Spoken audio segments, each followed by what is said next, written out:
You have already been to several doctors, done all the tests, taken the right medicines, but that pain is still there, that emptiness does not go away, that anxiety still suffocates you in the middle of the night. The doctors say everything is normal, but you know something is wrong. What they do not tell you is that there is a type of suffering that does not show up in blood tests, does not disappear with pills, and cannot be cured in doctors' offices. Buddhist monks discovered more than 2,500 years ago that much of our physical and emotional suffering originates from something that Western medicine does not even consider as treatment. Today, you will learn about the Buddhist rule that treats exactly what is beyond the reach of your doctors, that part of you that screams for healing but that no specialist can see. Subscribe to the channel, leave your like and comment from which part of the world you are watching, get comfortable and relax. Let us begin.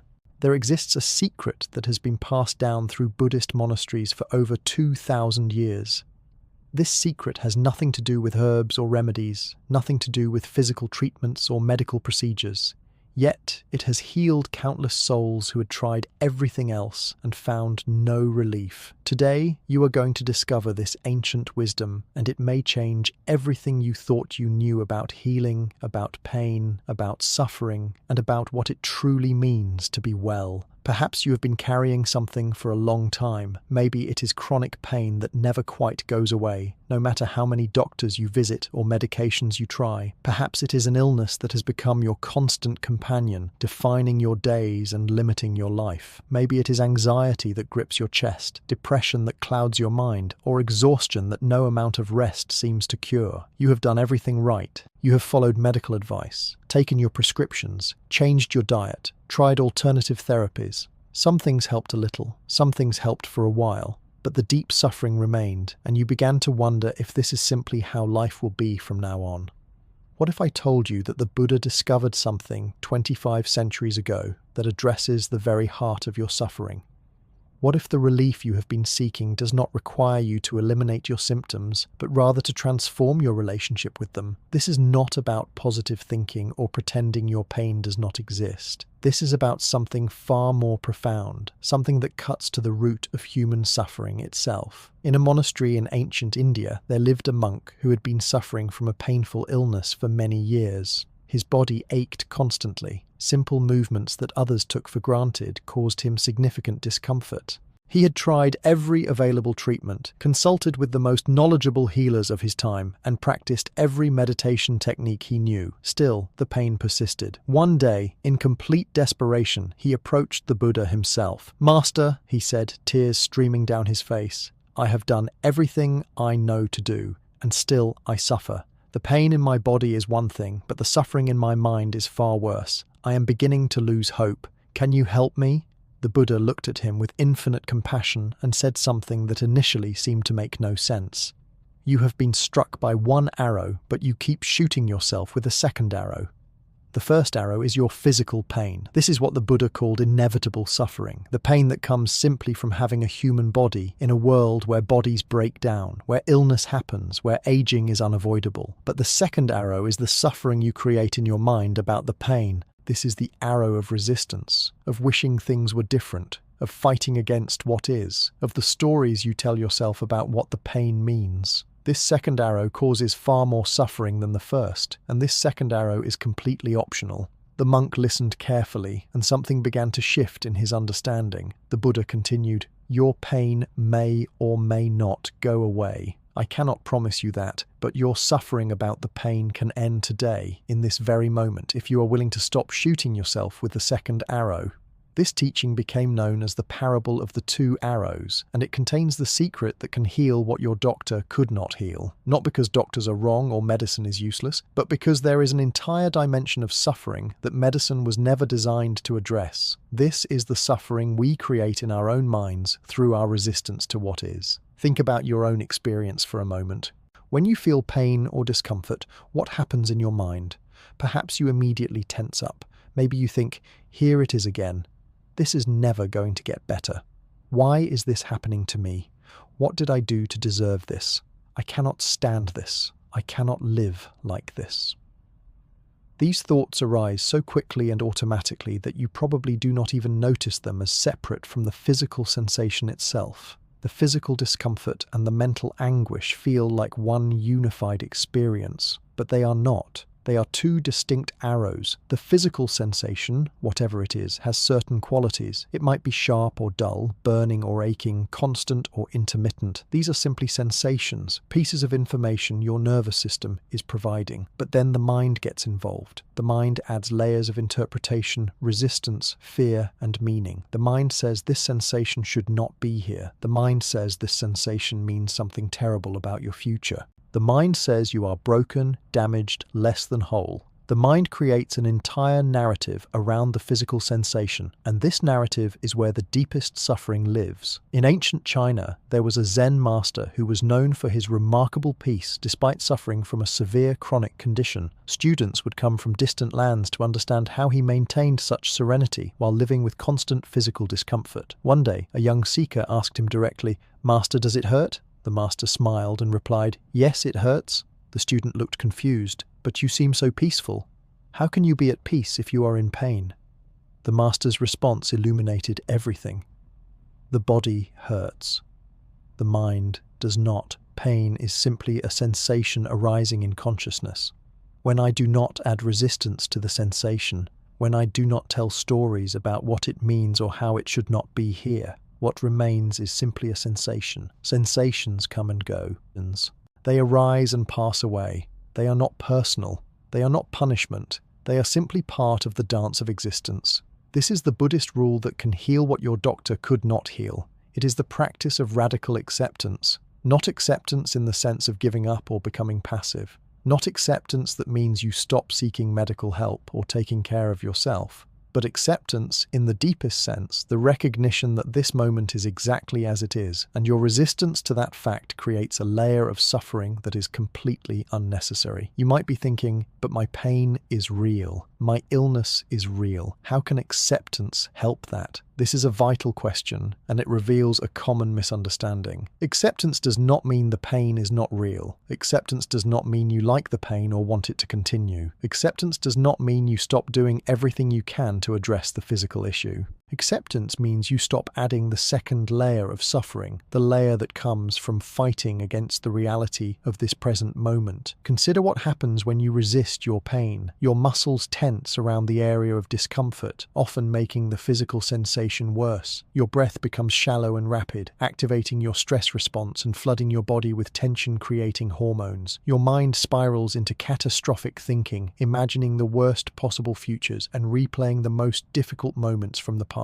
Your emotions become turbulent, cycling through fear, anger, depression, and despair. All of this is the second arrow. All of this is suffering you are adding to the pain that is already present. Now consider what happens when you practice acceptance. You feel the physical sensation without the layer of resistance. Your breath remains steady and calm. Your muscles stay relatively relaxed. Your mind stays present with what is rather than spinning stories about what was or what might be. You acknowledge the discomfort without making it mean something terrible about you or your life. The physical sensation is still there, but the suffering around it begins to dissolve. This is not a small difference. This is often the difference between a life dominated by suffering and a life where peace is possible even in the presence of pain. There was once a woman who had suffered from severe chronic pain for over a decade. She had seen dozens of doctors, tried countless treatments, and spent a fortune on therapies that promised relief but delivered little. Her pain had become the central fact of her existence. It determined what she could do, where she could go, who she could see.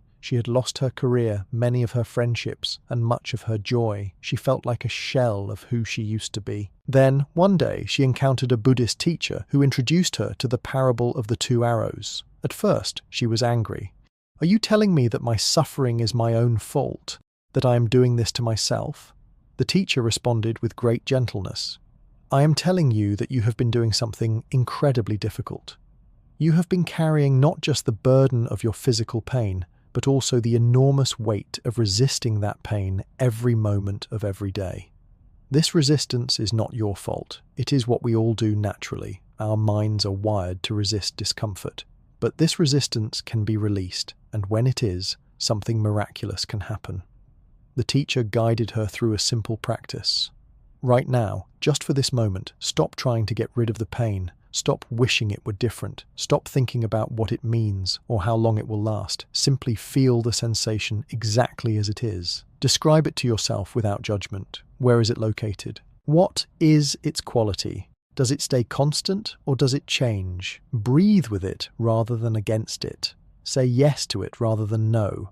The woman was skeptical, but she was also desperate enough to try anything. As she practiced, something unexpected happened. The pain did not go away, but her experience of it transformed completely. When she stopped layering resistance on top of the physical sensation, when she stopped telling herself stories about how terrible this was and how it should not be happening, what remained was simply a sensation. It was unpleasant, yes. She would not have chosen it, but it was no longer unbearable. It was no longer consuming her entire being. She could feel the pain and simultaneously feel other things too. She could notice the warmth of the sun through the window. She could appreciate the softness of the cushion beneath her. She could experience moments of peace even while the pain persisted. Over time, as she deepened this practice, something even more profound occurred.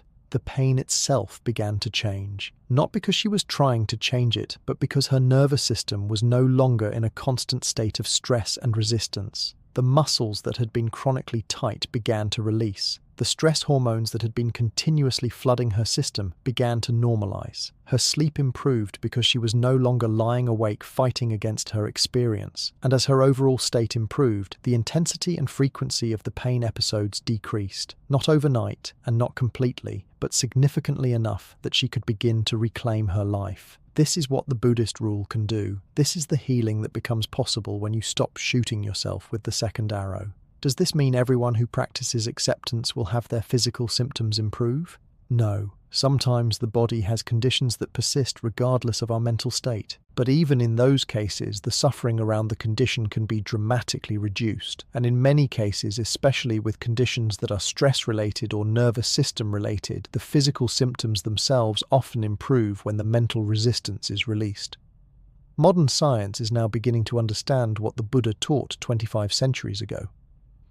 Research on chronic pain has revealed that the experience of pain is not simply a direct readout of tissue damage or physical dysfunction. The experience of pain is heavily influenced by psychological factors, including attention, expectation, emotional state, and especially resistance. Studies have shown that meditation practices that cultivate acceptance can significantly reduce both the experience of pain and the emotional suffering associated with it.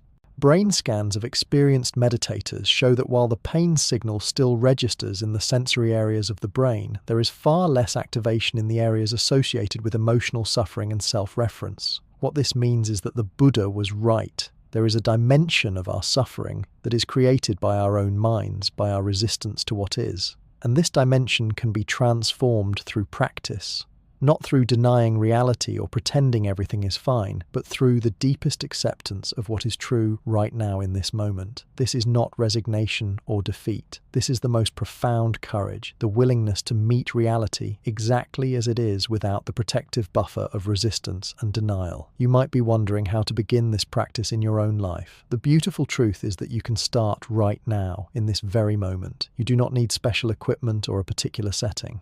You do not need to be in perfect health or have your life completely together. You simply need to be willing to experiment with a different way of relating to your experience. Right now, whatever you are feeling in your body, whatever sensations are present, simply notice them without trying to change them. Notice if there is any resistance to what you are feeling. Notice if there is a subtle or not so subtle no to your present experience. This no might sound like thoughts such as "this should not be happening," or "I cannot handle this," or "this is unfair," or "something must be wrong with me."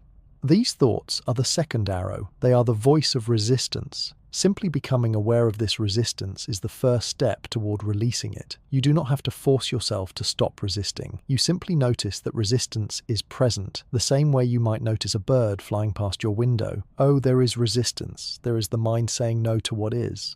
This gentle awareness itself begins to create space around the resistance. Then, as an experiment, see if you can soften that resistance just a little bit. Not eliminate it completely, which might feel impossible. Just soften it. Let your breath deepen and slow. Consciously relax the muscles around the area of discomfort. Say to yourself, either silently or aloud, "This is what is present right now. For this moment, I allow it to be exactly as it is." Notice what happens when you do this.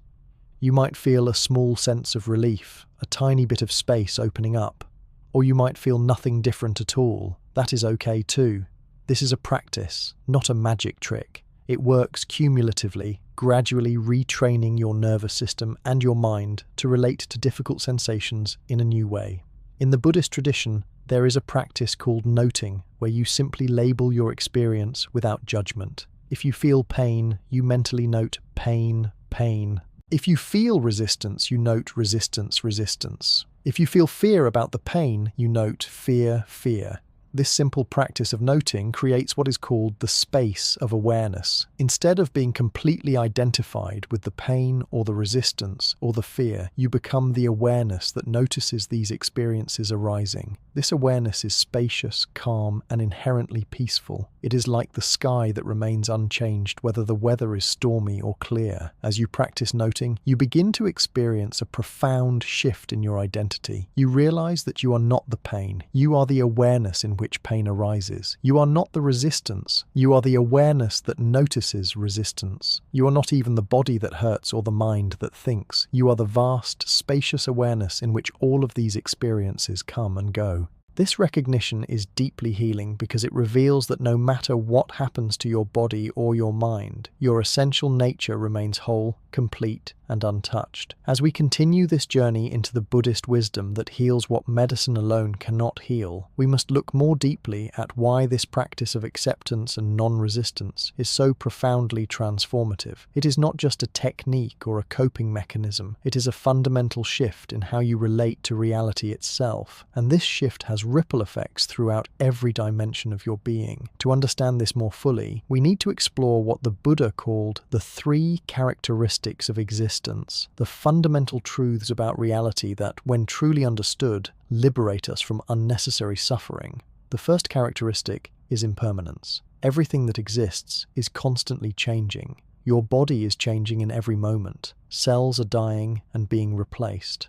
Chemical processes are flowing through your systems, sensations arise and pass away. Even the pain or discomfort you experience is not a solid, unchanging thing. If you pay very close attention to any physical sensation, you will notice that it fluctuates. It gets stronger and weaker. It moves location slightly. It has moments of intensity and moments where it nearly disappears. This is true even of the most persistent chronic pain. Nothing in your experience, no matter how solid it seems, is actually permanent or unchanging.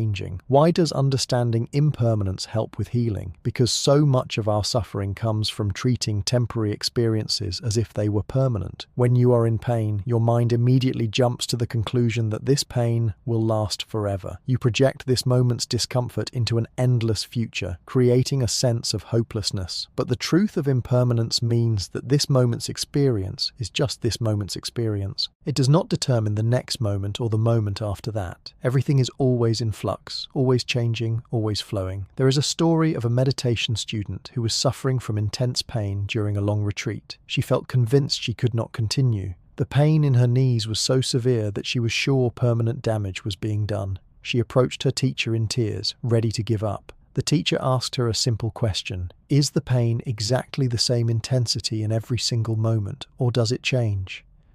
The student paused and paid attention.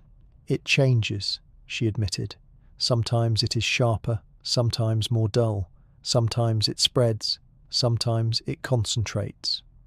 The teacher nodded. So it is not one solid block of pain.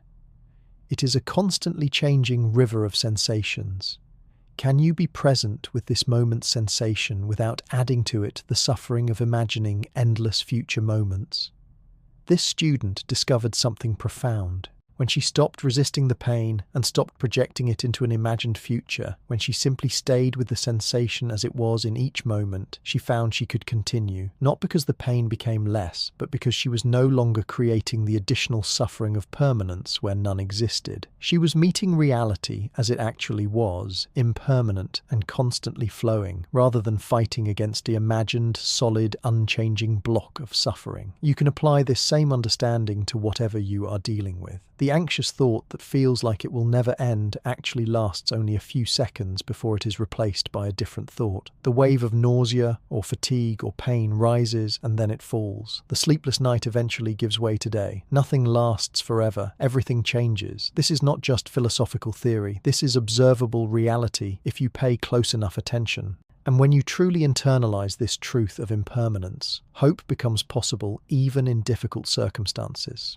This moment's difficulty does not determine forever. Everything is always in the process of becoming something else. The second characteristic is what the Buddha called anatta, often translated as no self or not self. This is perhaps the most challenging concept for Western minds to grasp, but it holds enormous power for healing. What the Buddha discovered is that what we call self is not a solid, unchanging entity. It is a process, a collection of ever-changing physical sensations, thoughts, emotions, perceptions, and consciousness. There is no separate, permanent you that has these experiences. There is simply the experiences themselves, arising and passing away in awareness. Why is this healing? Because so much of our suffering comes from taking our experiences personally. When you feel pain, you immediately think, my pain, and I am in pain. This creates a sense of ownership and identification that intensifies the suffering. The pain becomes part of your identity, part of the story of who you are. I am someone with this condition. I am a chronic pain patient. I am sick. These identity statements create a rigid structure around the fluid reality of your experience. But what if there is no separate you that has this pain? What if there is simply pain arising in consciousness, like a cloud arising in the sky? The sky does not say, this is my cloud, or I am a sky with clouds. The cloud simply appears, moves through, and dissolves. In the same way, when you realize that sensations, thoughts, and emotions are not personal possessions, but rather impersonal events arising in awareness, they lose much of their power to create suffering. In a monastery in Thailand, there was a monk who had developed a serious illness. Another monk, full of concern, asked him, "Are you suffering?" The ill monk smiled and replied, "Suffering is happening, but there is no one here who is suffering." This answer puzzled the concerned monk, but the teacher explained further, "Look closely at your experience. You will find pain, discomfort, various unpleasant sensations. You will find thoughts about those sensations. You will find emotions of frustration or fear. But can you find the separate me who has all these experiences? Or is there simply experience arising in awareness with no separate experiencer?" This is not just semantic play. This is a direct investigation into the nature of your experience that can be profoundly liberating. When you look for the self that is suffering, you cannot actually find it. You find sensations, but where is the me that has them? You find thoughts, but where is the thinker separate from the thinking? You find emotions, but where is the feeler separate from the feeling? The more closely you look, the more you realize that what you have been calling self is actually just a habitual pattern of identification with certain experiences. And here is where the healing power enters. When you stop taking your pain personally, when you stop identifying with it as mine, something loosens. The pain is still there as a sensation, but the suffering that comes from making it part of your identity begins to dissolve. You are not a sick person. You are awareness itself, and within this awareness, certain sensations labelled as sickness or pain are currently arising. This might sound like a subtle distinction, but the experiential difference is enormous. Try this right now. Notice whatever sensation is present in your body. Maybe there is tension in your shoulders or tiredness in your eyes or an ache somewhere. First, relate to it the usual way. Think, my shoulder tension, or my tired eyes, or my pain. Notice how this feels. How it creates a sense of burden, of ownership, of this being your problem. Now shift the perspective. Instead of my shoulder tension, simply notice tension is present. Instead of my tired eyes, observe tiredness is arising. Instead of my pain, recognize pain is occurring. See if you can experience these sensations as events happening in awareness rather than personal possessions. Notice if this creates any shift in how the sensation feels or how much it bothers you. The third characteristic is dukkha, often translated as suffering or unsatisfactoriness. The Buddha taught that all conditioned existence contains this quality of unsatisfactoriness. Everything we cling to eventually disappoints us because everything is impermanent and not self. We keep looking for permanent satisfaction in things that cannot provide it because they are always changing and never truly ours. This sounds pessimistic until you understand what the Buddha was actually pointing to. He was not saying that life is only suffering. He was saying that suffering arises from a fundamental misunderstanding about the nature of reality. We suffer because we cling to what is pleasant and push away what is unpleasant, not understanding that both are temporary and not truly ours. We suffer because we seek permanent security and identity in a world where everything is constantly changing and where the separate self we imagine ourselves to be does not actually exist. But when we understand these truths deeply, when we stop clinging and resisting, when we stop trying to make permanent what is temporary or trying to control what is uncontrollable, suffering ceases. Not pain necessarily, not difficulty, but the suffering we create around these experiences. This brings us back to the fundamental Buddhist rule that heals.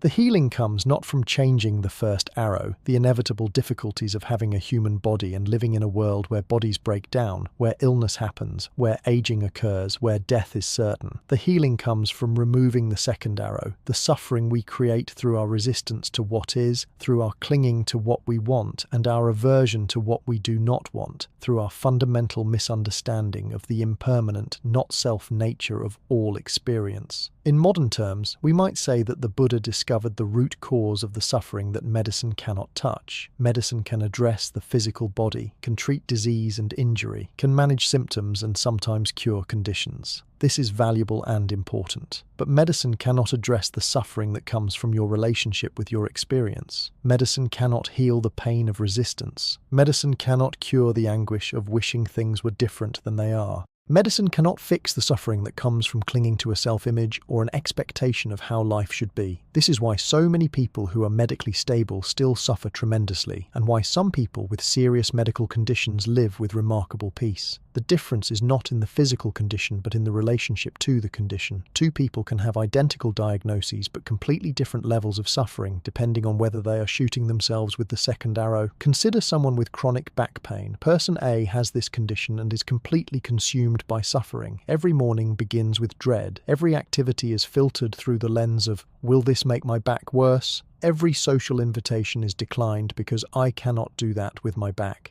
Every thought eventually circles back to the unfairness of having this condition, the fear that it will never get better, the anger at doctors who have not been able to fix it, the depression that comes from a life constrained by pain. This person's entire existence has been coloured by suffering far beyond the physical sensation itself. Person B has the same condition, the same physical pain, but this person has learned the Buddhist practice of acceptance and non-resistance. When the pain arises, it is acknowledged without resistance.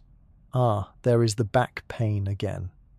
The pain is felt fully without the layers of resistance, story, and identity wrapped around it. Life continues. Activities are chosen based on what feels right in the moment rather than being predetermined by fear. There is still pain, but there is not the all-consuming suffering. There is space for joy, for connection, for presence, for peace, even while the pain persists. The difference between these two people is not in their medical condition. It is in whether they are shooting themselves with the second arrow. This is what your doctor cannot heal for you because this is not a medical problem. This is an existential problem, a problem of how you relate to your experience. And this is exactly what Buddhist practice is designed to address. Now you might be thinking, this all sounds good in theory, but how do I actually do this? How do I stop shooting myself with the second arrow? This is the practical question, and the Buddha provided very specific guidance. The path he laid out has 8 aspects, known as the Eightfold Path, but for our purposes we can focus on the elements most directly related to healing the suffering around illness or pain. The first essential practice is what the Buddha called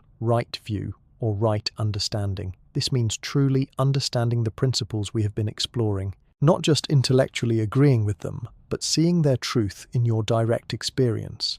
You develop right view by investigating your experience carefully. Is this pain really permanent, or does it actually change moment to moment? Can I actually find a separate self that has this pain, or is there simply pain arising in awareness? Is my suffering increased by my resistance to what is? These are not questions to answer conceptually, but to explore experientially. Take time each day to simply sit and observe your experience without trying to change it. Notice the sensations in your body. Notice the thoughts in your mind. Notice the emotions that arise. And most importantly, notice the relationship between resistance and suffering. You will begin to see directly that when you resist what is present, suffering intensifies. When you allow what is present to simply be, even if it is unpleasant, there is less suffering.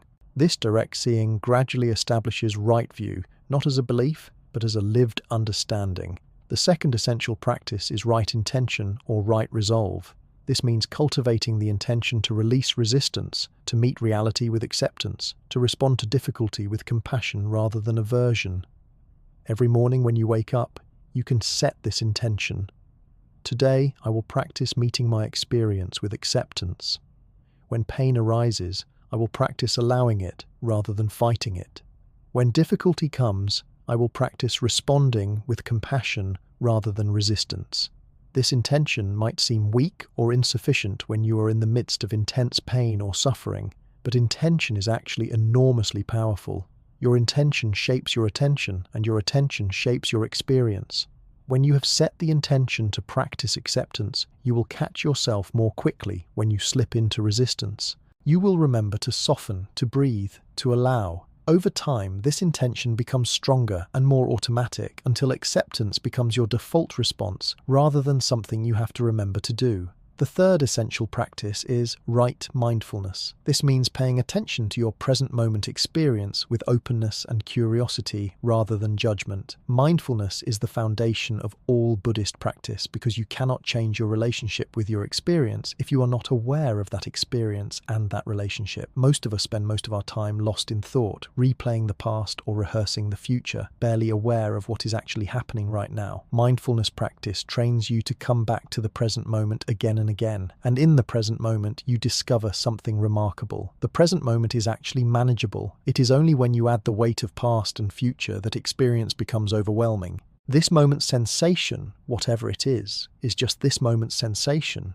You can be with it. But when your mind is spinning stories about how this sensation will last forever, or how it means something terrible about your future, or how you cannot handle it, that is when it becomes unbearable. There was a woman with a serious anxiety disorder who also suffered from chronic pain. Her doctor recommended she try meditation, and she was skeptical but desperate enough to try. The meditation teacher gave her very simple instructions. When you feel the pain or the anxiety, simply note what is present right now. Not your thoughts about the future or your memories of past suffering, but simply what is present in this exact moment. She practiced this faithfully, and after several weeks she had a breakthrough. She realized that in any given moment, what was actually present was usually manageable. There might be a tight sensation in her chest. There might be an ache in her lower back.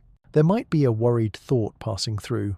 But in the present moment, these were just experiences arising and passing. It was only when she added to these experiences the weight of imagined futures and remembered pasts that they became overwhelming. She learned to continually return to the present moment, and in that present moment, she found she could breathe, she could even be at peace. This is the power of mindfulness. It brings you back to reality as it actually is, rather than as your fearful mind imagines it to be. And reality as it actually is, moment by moment, is almost always more manageable than the stories we tell ourselves about reality. The Buddhist understanding of healing goes deeper still. There is another profound teaching that addresses why we resist our pain and suffering so intensely, and understanding this can open the door to even greater healing. The Buddha taught about what are called the 5 hindrances, the mental states that obstruct our peace and prevent us from seeing reality clearly. When you understand these hindrances and learn to work with them, you gain tremendous power over your own suffering. The first hindrance is called desire or craving. This is the mind's constant reaching for pleasant experiences and its aversion to unpleasant ones. When you have pain or illness, desire manifests as the desperate craving for the pain to go away, for the condition to be different, for your body to be healthy and comfortable. This seems completely natural and reasonable. Of course you want the pain to stop. Of course you desire health. But notice what this craving actually does. does to your experience. When you are in a state of craving for things to be different than they are, you are in conflict with reality. You are saying no to what is present and yes only to an imagined different state. This creates enormous tension. Your body tenses, your mind becomes agitated, your emotions become turbulent. All of this is additional suffering beyond the physical sensation itself. The craving does not help you feel better, it actually makes you feel worse. And yet, the mind keeps doing it because it does not know another way. The Buddhist solution to desire is not to suppress it or try to eliminate it through force of will. That would just create a different kind of craving, the craving to be free from craving. Instead, the practice is to become aware of desire when it arises, to see it clearly as just another experience arising in consciousness, and to investigate what it actually feels like. When you crave for your pain to go away, what does that craving feel like in your body? Where do you feel it? What is its quality? When you turn toward the craving with curiosity rather than identifying with it, something shifts. You realize that the craving itself is unpleasant. It is a tight, tense, reaching quality. And you also realize that the craving does not get you what you want. You have been craving for your condition to be different for how long now? And has the craving made it different? Usually not. So you are adding the unpleasant experience of craving to your situation without any benefit. Seeing this clearly, the craving naturally begins to release its grip. This does not mean you stop wanting to be healthy or stop taking care of yourself. You can still take your medicine, see your doctors, do your exercises, all while accepting what is present right now. The difference is you are taking these actions from a place of self-care rather than from desperate craving. You are responding to reality rather than fighting against it. This shift from craving to acceptance, from resistance to response, makes an enormous difference in your level of suffering. The second hindrance is aversion, the flip side of desire. While desire is the mind reaching toward what it wants, aversion is the mind pushing away what it does not want. When you are in pain, aversion manifests as an intense pushing away of the painful sensation, a mental and physical resistance to what is present. You might notice this as a tightening around the area of pain, a holding of your breath, a turning away of your attention, or a cascade of resistant thoughts like, "I hate this," or "make it stop," or "this should not be happening." Aversion seems like it should help. It feels like by resisting the pain, you are protecting yourself from it. But notice what actually happens. The resistance creates tension, and tension often increases pain. The resistance keeps your attention fixated on the pain, making you even more aware of it. The resistance activates your stress response, flooding your body with cortisol and adrenaline, which increase inflammation and sensitivity. In other words, aversion makes everything worse. There is a powerful teaching story about a meditation master who was suffering from a severe headache. A student asked him how he was able to meditate so peacefully with such a headache. The master replied, "I have a headache. I do not have a problem with having a headache." This sounds like a subtle distinction, but it is actually the difference between pain and suffering. The physical sensation of the headache was present, but there was no aversion to it, no resistance, no problem with it being there. It was simply a sensation arising in consciousness, allowed to be exactly as it was. You can practice with this yourself. The next time you notice pain or discomfort, see if you can detect the aversion. There is the sensation itself, and then there is the no to the sensation, the pushing it away, the wanting it gone. These are two separate things. Can you allow the sensation to be present while releasing the aversion? This does not mean you like the sensation or want more of it. It simply means you are not adding the suffering of resistance to the discomfort that is already present. A helpful practice is to imagine that the painful sensation is like a crying child. If you push the child away or yell at it to be quiet, it will cry louder. But if you turn toward it with gentle attention, acknowledging its distress with kindness, it will often calm down. Your pain is similar. When you turn toward it with gentle, accepting awareness rather than pushing it away with aversion, it often softens. Not always, but often enough that this practice is worth exploring. The third hindrance is sloth and torpor, a kind of heaviness, dullness, or fogginess of mind. When you have been dealing with pain or illness for a long time, this hindrance often becomes prominent. You feel exhausted, not just physically but mentally and emotionally. You feel weighed down, unable to summon the energy to engage with life, or even with healing practices. This is often compounded by medications that dull your senses or by the simple exhaustion of dealing with a chronic condition. Sloth and torpor are tricky because sometimes what you need is rest. If your body is tired, sleep is medicine. But there is a difference between genuine need for rest and the hindrance of sloth and torpor. The hindrance has a quality of resistance to life, a checking out, a collapse into heaviness. It says, I cannot deal with this. I will just go numb.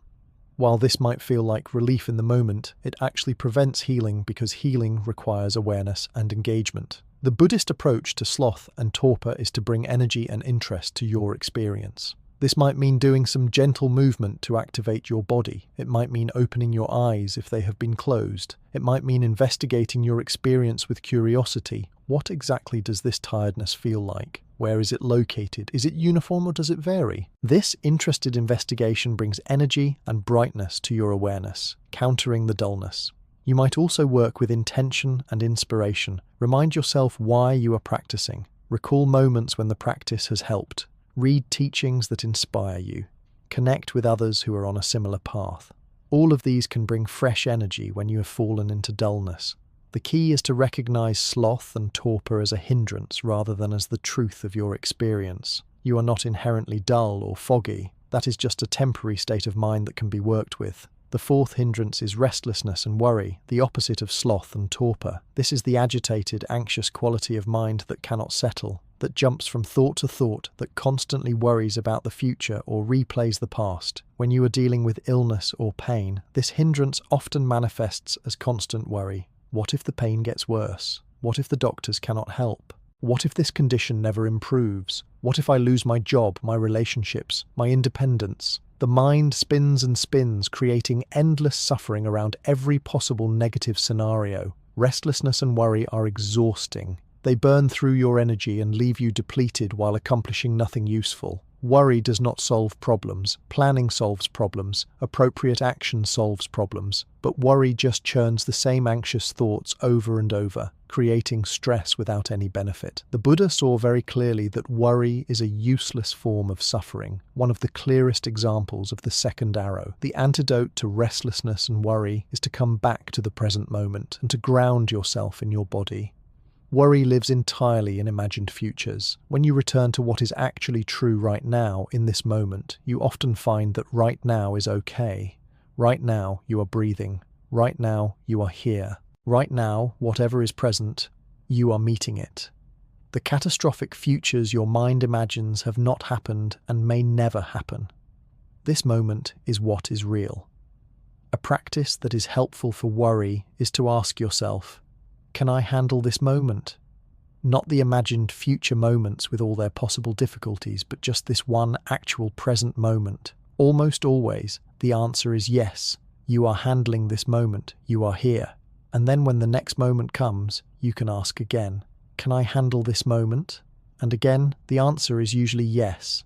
Moment by moment, you are capable. It is only when you try to handle all the imagined future moments simultaneously that you become overwhelmed. You can also work with worry by recognizing it as just thoughts. Worried thoughts feel very important and real, but they are actually just mental events, no more solid or true than any other thoughts. When you see worry as just thoughts arising in consciousness rather than as truth or reality, you can say, there are worried thoughts happening, and return your attention to the present moment. You do not have to engage with every thought that passes through your mind any more than you have to chase every car that drives past your house. The fifth hindrance is doubt. This manifests as questioning whether you can heal, whether the practice works, whether you are doing it right, whether there is any point in trying. Doubt undermines your confidence and prevents you from fully committing to the healing path. When you are dealing with a chronic condition that has not responded to treatments, doubt is very understandable. You have tried so many things that have not worked. Why should this be any different? The Buddhist approach to doubt is not to suppress it or force yourself to believe, but to investigate it with wisdom. Ask yourself, what is this doubt based on? Is it based on direct experience with this practice, or is it just a story my mind is telling?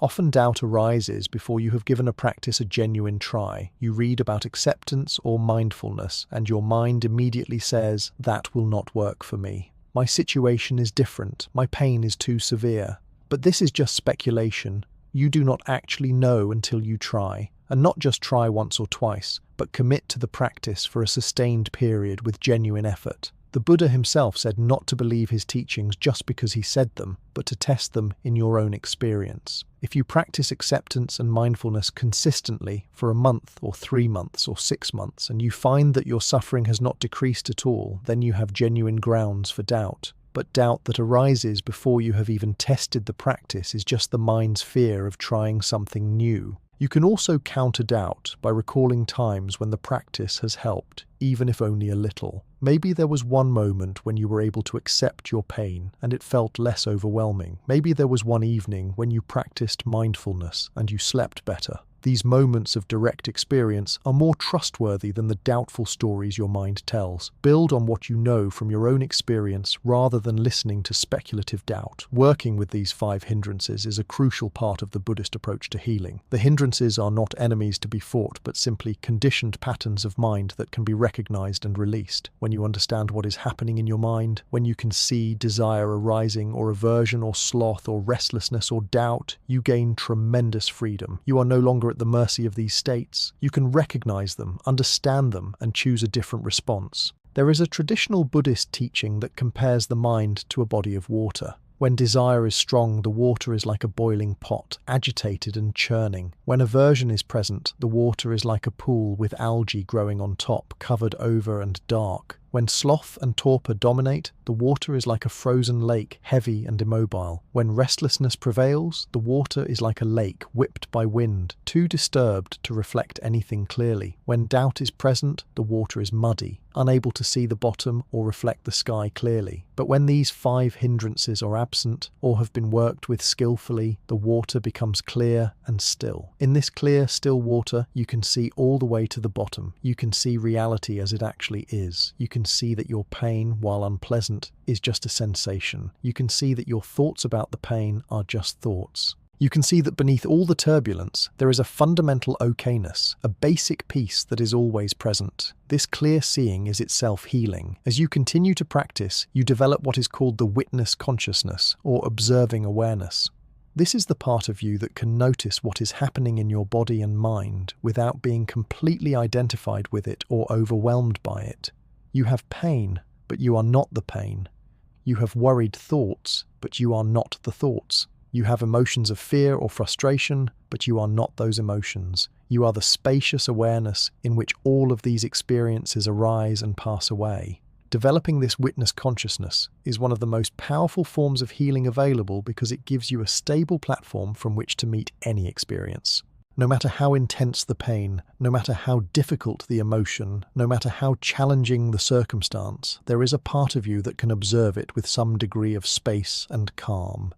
This does not make the difficulty disappear, but it changes your relationship to it completely. You are no longer overwhelmed because you are not completely identified with the difficulty. You are the vast sky, and the difficulty is a cloud passing through. Now we come to one of the most beautiful and powerful practices in all of Buddhist teaching, one that directly addresses the healing of suffering that medicine cannot touch. This is the practice of loving kindness, known in the ancient language as metta. While acceptance and mindfulness work by changing your relationship with difficult experiences, loving kindness works by filling your heart and mind with such positive, healing energy that there is less room for suffering to take root. Loving kindness practice involves deliberately cultivating feelings of goodwill, warmth, and compassion, first toward yourself and then extending outward to others.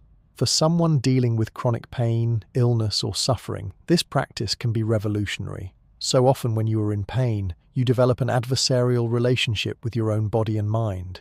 Your body becomes the enemy that is betraying you. Your mind becomes a tyrant that will not stop worrying. This internal warfare creates immense suffering beyond the physical symptoms themselves.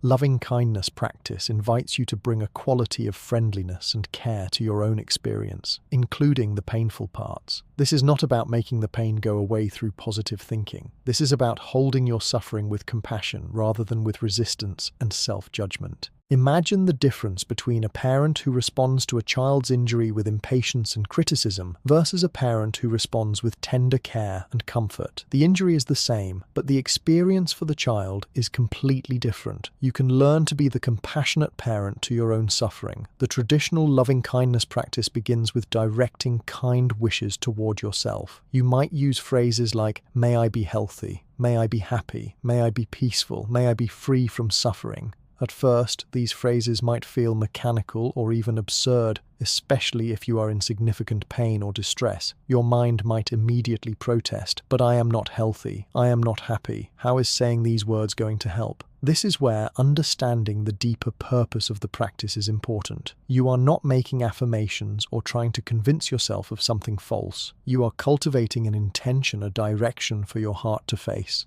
You are practicing orienting toward your own well-being with kindness rather than with the harsh judgment and resistance that may have become habitual. Over time, this reorientation changes everything. There was a man who had been suffering from severe chronic pain for over 20 years. He had tried every medical intervention available with limited success. He was depressed, angry, and exhausted.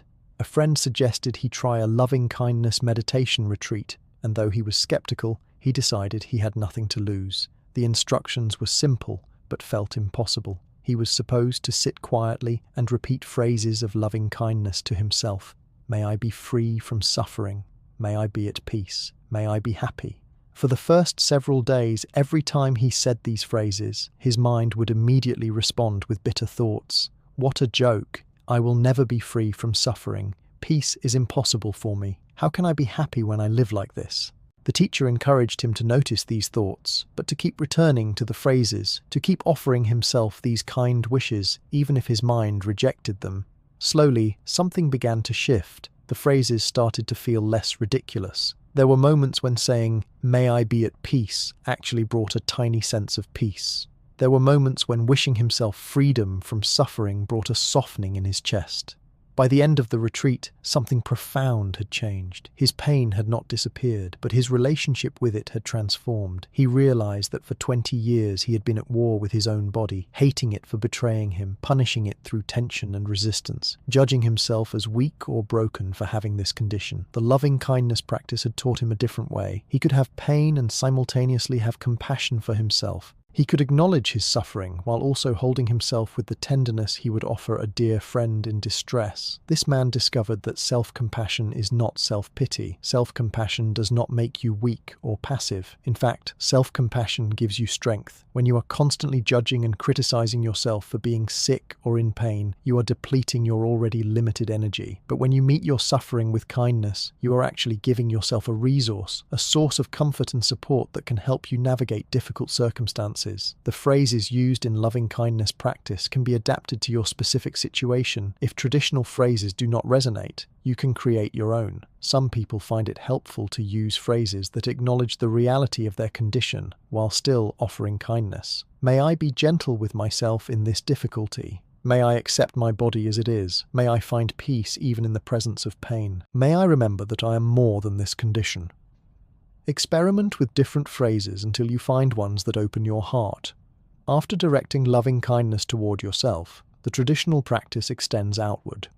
You bring to mind someone you love and offer them the same kind wishes. May you be healthy. May you be happy. May you be peaceful. May you be free from suffering. Then you extend the practice to a neutral person, someone you neither particularly like nor dislike. Then, as your capacity grows, you extend it even to difficult people and eventually to all beings everywhere. Why does extending loving kindness to others help with your own healing? For several reasons. First, it gets you out of the narrow, painful prison of self-concern.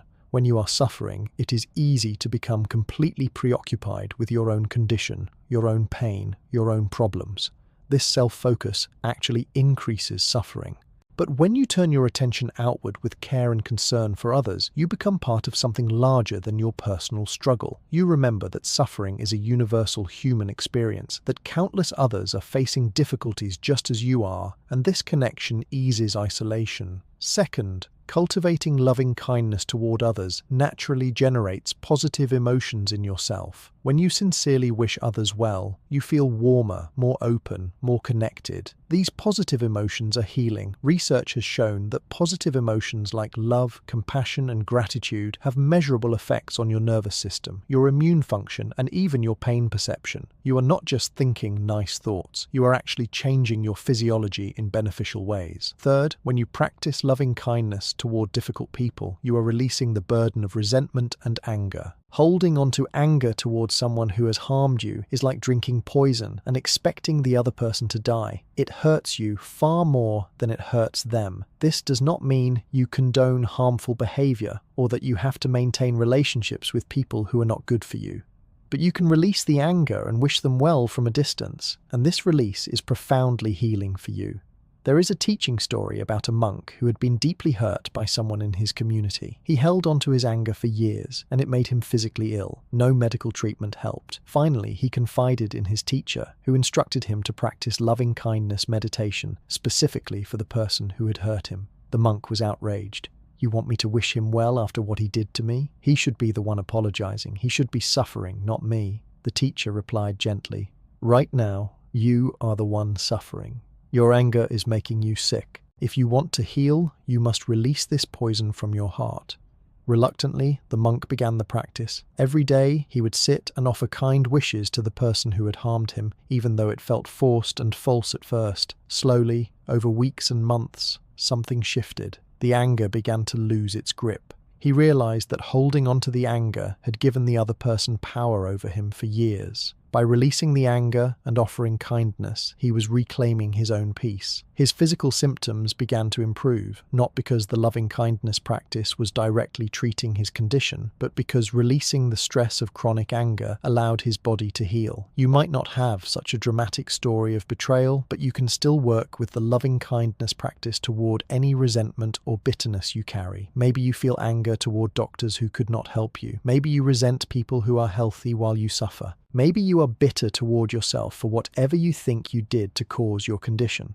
All of this is fertilizer for suffering. Loving kindness practice is the antidote. As you practice loving kindness over time, you begin to notice changes in how you relate to yourself and others. You become gentler with yourself. You have more patience with your limitations. You feel more connected to others rather than isolated in your suffering. You notice beauty and goodness more easily. Your heart, which may have become closed and defended through years of struggle, begins to open again. This opening is healing in itself, regardless of what happens to your physical symptoms. There is a profound teaching that loving kindness is not just a feeling, but a way of being. As you practice, you are not trying to manufacture warm, fuzzy feelings, though those may arise. You are cultivating an orientation of the heart, a fundamental stance of goodwill toward yourself and all beings. This orientation does not depend on circumstances. You can be in pain and still hold yourself with kindness. You can be dealing with difficulty and still wish yourself and others well. This unconditional quality of loving kindness is what makes it so powerful. Some people find it helpful to combine loving kindness practice with visualization. As you offer kind wishes to yourself, you might imagine yourself surrounded by warm, golden light or held in the embrace of a loving presence. As you extend loving kindness to others, you might visualize them also surrounded by this light, happy and at peace. These visualizations engage the imagination and can make the practice feel more real and immediate. Others find it helpful to connect loving kindness with the breath. With each in-breath, you receive kindness and care. With each out-breath, you offer it to yourself and others. This pairing with breath grounds the practice in the body and creates a rhythmic flow that can be deeply calming. You can practice this anywhere, anytime. Waiting for a medical appointment, lying in bed unable to sleep, sitting in pain with nothing to distract you. In these moments, instead of spiraling into worry or despair, you can breathe with loving kindness. This gives you something constructive to do with your attention and energy. The fruits of loving kindness practice often surprise people. You might find that relationships improve because you are less reactive and defensive. You might find that small irritations that used to bother you no longer seem important. You might find that you have more energy because you are not spending it on inner conflict. You might find that your pain is more bearable because you are holding it with compassion rather than resistance. All of these are forms of healing, even if the underlying condition remains. There is a key insight here that applies to all Buddhist healing practices. The goal is not necessarily to eliminate your physical symptoms, though sometimes that happens as a beneficial side effect. The goal is to transform your relationship with your experience so that you suffer less, regardless of what symptoms are present. This is a fundamental shift from a cure model to a healing model. Cure means the condition goes away. Healing means you become whole even with the condition. You can be healed even if you are not cured. You can live with pain and still have a good life, a meaningful life, a life full of love and purpose and connection. This is not settling for less. This is recognizing that your well-being is not solely dependent on your physical state. Your well-being comes from how you relate to whatever state you are in, and that relationship can be transformed through practice. This is the great promise of Buddhist wisdom. You do not have to wait until your pain is gone to be at peace. You do not have to wait until you are healthy to be happy. You can find peace and happiness and meaning right in the midst of difficulty by changing your relationship to that difficulty. This is healing that goes deeper than physical cure because it addresses the suffering itself rather than just the symptoms. As you continue to explore loving-kindness practice, be patient with yourself. This is not a quick fix or a magic solution. Like any form of training, it takes time and consistent effort to bear fruit. There will be days when the practice feels forced or useless. There will be days when you feel worse rather than better. This is normal. The path of healing is not linear, but if you persist, if you keep offering yourself and others these kind wishes, if you keep orienting your heart toward goodwill, even in difficulty, you will find that something shifts. The shifts might be subtle at first. You might just notice that you are slightly less harsh with yourself. You might find that you sleep a bit better. You might discover that you can smile occasionally, even in the midst of pain. These small shifts accumulate over time into something transformative. We have explored acceptance, mindfulness, working with the hindrances, and loving kindness. Now we turn to another powerful Buddhist practice that specifically addresses the healing of suffering, the practice of compassion, particularly self-compassion. While loving kindness is the wish for happiness and well-being, compassion is the recognition of suffering and the wish for that suffering to be relieved. For someone dealing with chronic pain or illness, developing genuine compassion for yourself can be one of the most healing things you do. In Western culture, we are often taught to be tough on ourselves, to push through pain, to not complain, to handle things on our own. While resilience is valuable, this approach can also lead to a harsh, judgmental relationship with your own suffering. When you are in pain, you might notice an inner voice that says things like, "Stop being so weak. Other people have it worse than you. You should be able to handle this. There must be something wrong with you for struggling so much." This inner critic adds a layer of suffering on top of the pain itself. Self-compassion is the antidote to this harsh inner voice. It means treating yourself with the same kindness and understanding you would offer a good friend who was suffering. If your friend came to you in pain and distress, you would not tell them to toughen up or criticize them for struggling. You would listen with care, offer comfort, and acknowledge how difficult their situation is. You can learn to offer yourself this same quality of care. Research by psychologist Kristin Neff has shown that self-compassion is associated with better mental health, less anxiety and depression, more resilience in the face of difficulty, and even better physical health outcomes. Self-compassion is not self-pity. Self-pity says, "Poor me, I am the only one suffering. Life is so unfair to me specifically." Self-compassion recognizes that suffering is part of the shared human experience. Everyone suffers. Everyone faces difficulties. You are not alone in this, and you deserve kindness, including from yourself. Self-compassion has three components. The first is self-kindness versus self-judgment. Instead of criticizing yourself for having limitations or struggling,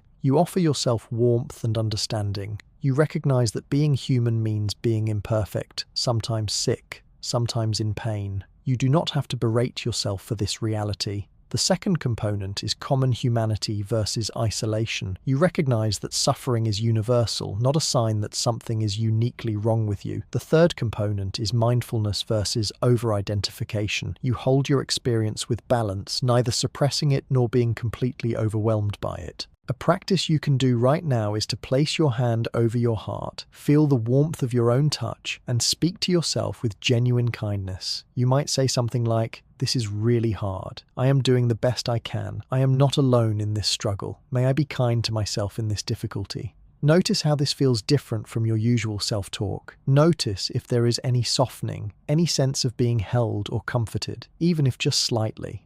There was a woman who had been suffering from a debilitating autoimmune condition for many years. She had lost her career, her social life had shrunk dramatically, and she felt like a burden to her family.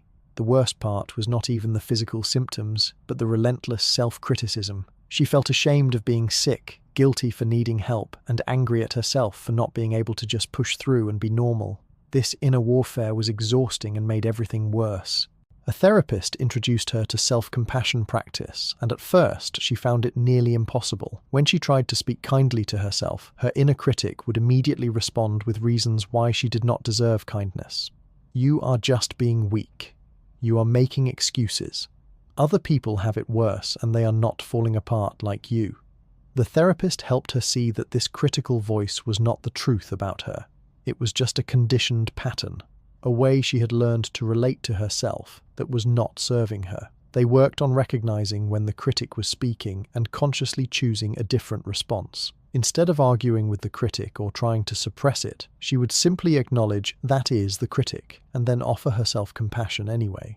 I notice the voice telling me I am weak, and I also know that I am dealing with something very difficult. Both can be true. I am struggling, and I deserve compassion. Over time, the critic's voice became quieter, and the compassionate voice became stronger. As her self-compassion grew, everything began to change. She stopped fighting so hard against her limitations and started working with them. She learned to pace herself, to ask for help without shame, to accept that some days she could do more and some days less. Paradoxically, as she stopped criticizing herself for being sick, her symptoms actually began to improve. The stress of constant self-judgment had been exacerbating her condition. When that stress was removed through self-compassion, her body could begin to heal. This points to an important truth. Self-criticism does not motivate you to get better. It depletes you. Self-compassion gives you the emotional resources you need to take good care of yourself. When you are kind to yourself, you are more likely to do the things that support your health. You are more likely to rest when you need rest, to seek help when you need help, to engage in healing practices consistently. Self-compassion is not self-indulgence. It is the foundation of genuine self-care. You can develop self-compassion through formal meditation practice. A traditional compassion meditation begins by bringing to mind someone who is suffering. You connect with their pain, allow yourself to be moved by it, and then offer wishes for their relief.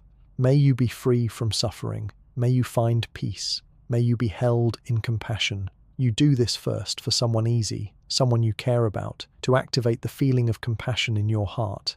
Then, and this is the powerful part, you bring that same compassionate attention to yourself. You acknowledge your own suffering. You allow yourself to be moved by your own pain. You offer yourself the same wishes for relief. May I be free from suffering. May I find peace. May I be held in compassion.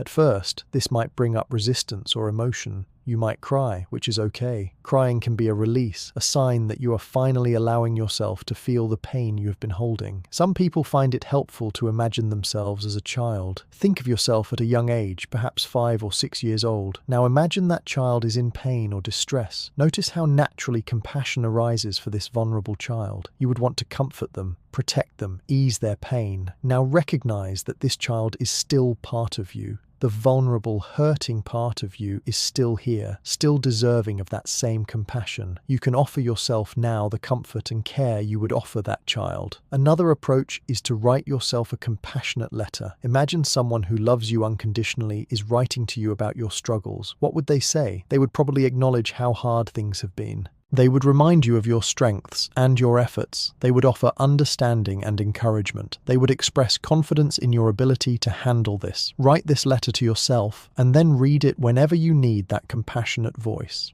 As you practice self-compassion, you might notice that you naturally become more compassionate toward others as well. When you stop being so harsh with yourself, you stop being so harsh with others. When you accept your own imperfections and limitations, you can more easily accept others' imperfections and limitations. This creates a more positive ripple effect in your relationships and in the world around you. Healing yourself contributes to healing the world. There is a Buddhist teaching about the near and far enemies of compassion. The far enemy of compassion is cruelty, obviously the opposite. But the near enemy, the thing that looks like compassion but actually is not, is pity. Pity has a quality of superiority and separation. Poor you, I am glad I do not have your problems. True compassion recognizes our shared vulnerability. It says, I see your suffering because I know suffering myself. We are in this together. This is why self-compassion is so important. You cannot offer genuine compassion to others if you have not developed compassion for your own suffering first. Many people resist self-compassion because they fear it will make them weak or self-absorbed. They think they need to be tough on themselves to stay motivated, but research shows the opposite is true. Self-compassionate people are actually more resilient, more motivated, and better able to learn from mistakes. When you are harsh with yourself, you create so much shame and fear that you become paralyzed. When you are compassionate with yourself, you create safety, and from that safety, you can take risks, try new things, and grow.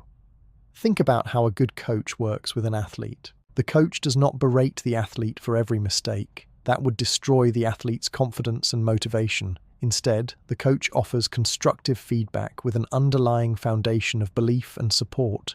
I know this is hard. You are working so hard. Let us look at what we can learn from this. I believe in you. You can learn to be this kind of coach to yourself, compassionate and supportive, while still encouraging growth. As you practice self-compassion in the context of pain or illness, you might discover something surprising. When you stop fighting so hard against your experience, when you hold your suffering with tenderness, the suffering itself often transforms. This is not because you are trying to make it transform. It is because so much of your suffering was actually the struggle against the original difficulty. When the struggle softens, what remains is often much more manageable than you thought. This does not mean the pain disappears or the illness is cured through compassion alone, but it means you can have a different relationship with your condition, a relationship characterized by kindness rather than warfare, by acceptance rather than resistance, by compassion rather than judgment. And this different relationship changes everything about how you experience your life. You can have pain and still have joy. You can be sick and still have meaning. You can struggle and still be worthy of love, especially your own love. There is a meditation practice where you breathe in suffering and breathe out relief. This is called Tonglen in Tibetan Buddhism. As you breathe in, you consciously accept the suffering, your own or others. As you breathe out, you send relief, healing,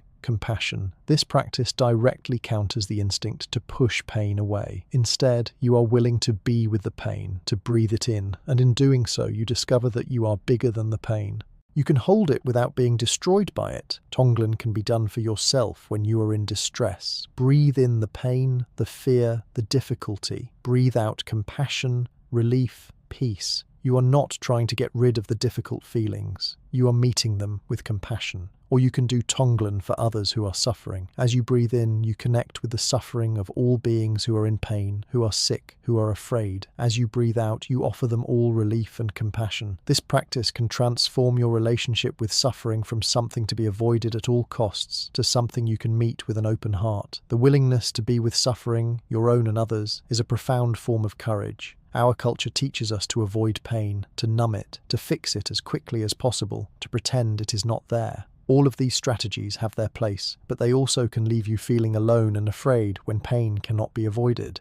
The Buddhist approach teaches a different kind of courage, the courage to turn towards suffering with compassion, to be present with it, to hold it tenderly. This is not masochism, this is wisdom. Pain that is met with compassion transforms. Pain that is avoided or resisted intensifies. As you deepen your compassion practice, you become a refuge for yourself and others. You develop the capacity to be present with difficulty without being overwhelmed by it. This capacity is incredibly healing, not just for you, but for everyone you encounter. People feel your compassion and are comforted by it. Your willingness to be with suffering without turning away gives others permission to acknowledge their own suffering without shame. You become a source of healing in the world simply by how you relate to your own experience. Now we turn to another essential aspect of Buddhist wisdom that can heal what your doctor cannot heal. This is the understanding and practice of equanimity. Equanimity is not indifference or detachment in the sense of not caring. It is a balanced state of mind that can remain steady in the face of both pleasant and unpleasant experiences. It is the quality that allows you to ride the waves of life without being capsized by them. When you are dealing with chronic pain or illness, your emotional life can become very turbulent. One day you feel a bit better and hope surges. Maybe I am finally improving. Maybe this new treatment is working. The next day, symptoms return with intensity and you crash into despair. Nothing helps. I will never get better. I cannot do this anymore.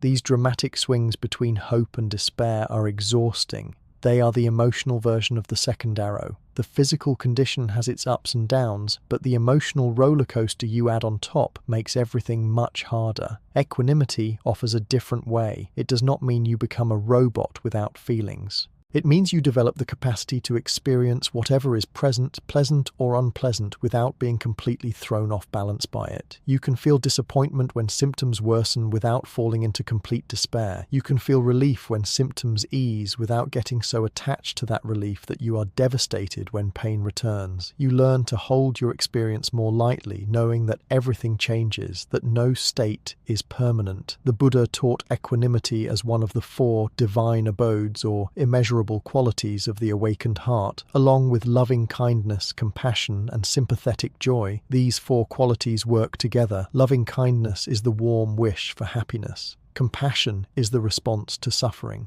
Sympathetic joy is the ability to celebrate others' happiness. And equanimity is the balanced, spacious quality that allows all experiences without being overwhelmed. Without equanimity, loving kindness can become attachment. You want so badly for yourself or others to be happy that you become anxious and controlling. Without equanimity, compassion can become overwhelming empathy, where you take on others' suffering and drown in it. Without equanimity, joy becomes dependent on circumstances. You are happy only when things are going well and miserable when they are not. Equanimity is the foundation that allows the other qualities to be healthy and sustainable. A traditional equanimity phrase is, "All beings are the owners of their karma. Their happiness and unhappiness depend upon their actions, not upon my wishes for them." This sounds cold until you understand what it actually means. It means you care deeply, you do everything you can to help, but you also recognize that you cannot control outcomes. You cannot force yourself to be healthy through sheer willpower. You cannot make pain disappear just by wishing it would. You can only do your best and then accept what is beyond your control. This acceptance is not giving up. It is recognizing reality. There is a prayer attributed to various sources that captures this wisdom perfectly. Grant me the serenity to accept the things I cannot change, the courage to change the things I can, and the wisdom to know the difference. This is equanimity in action.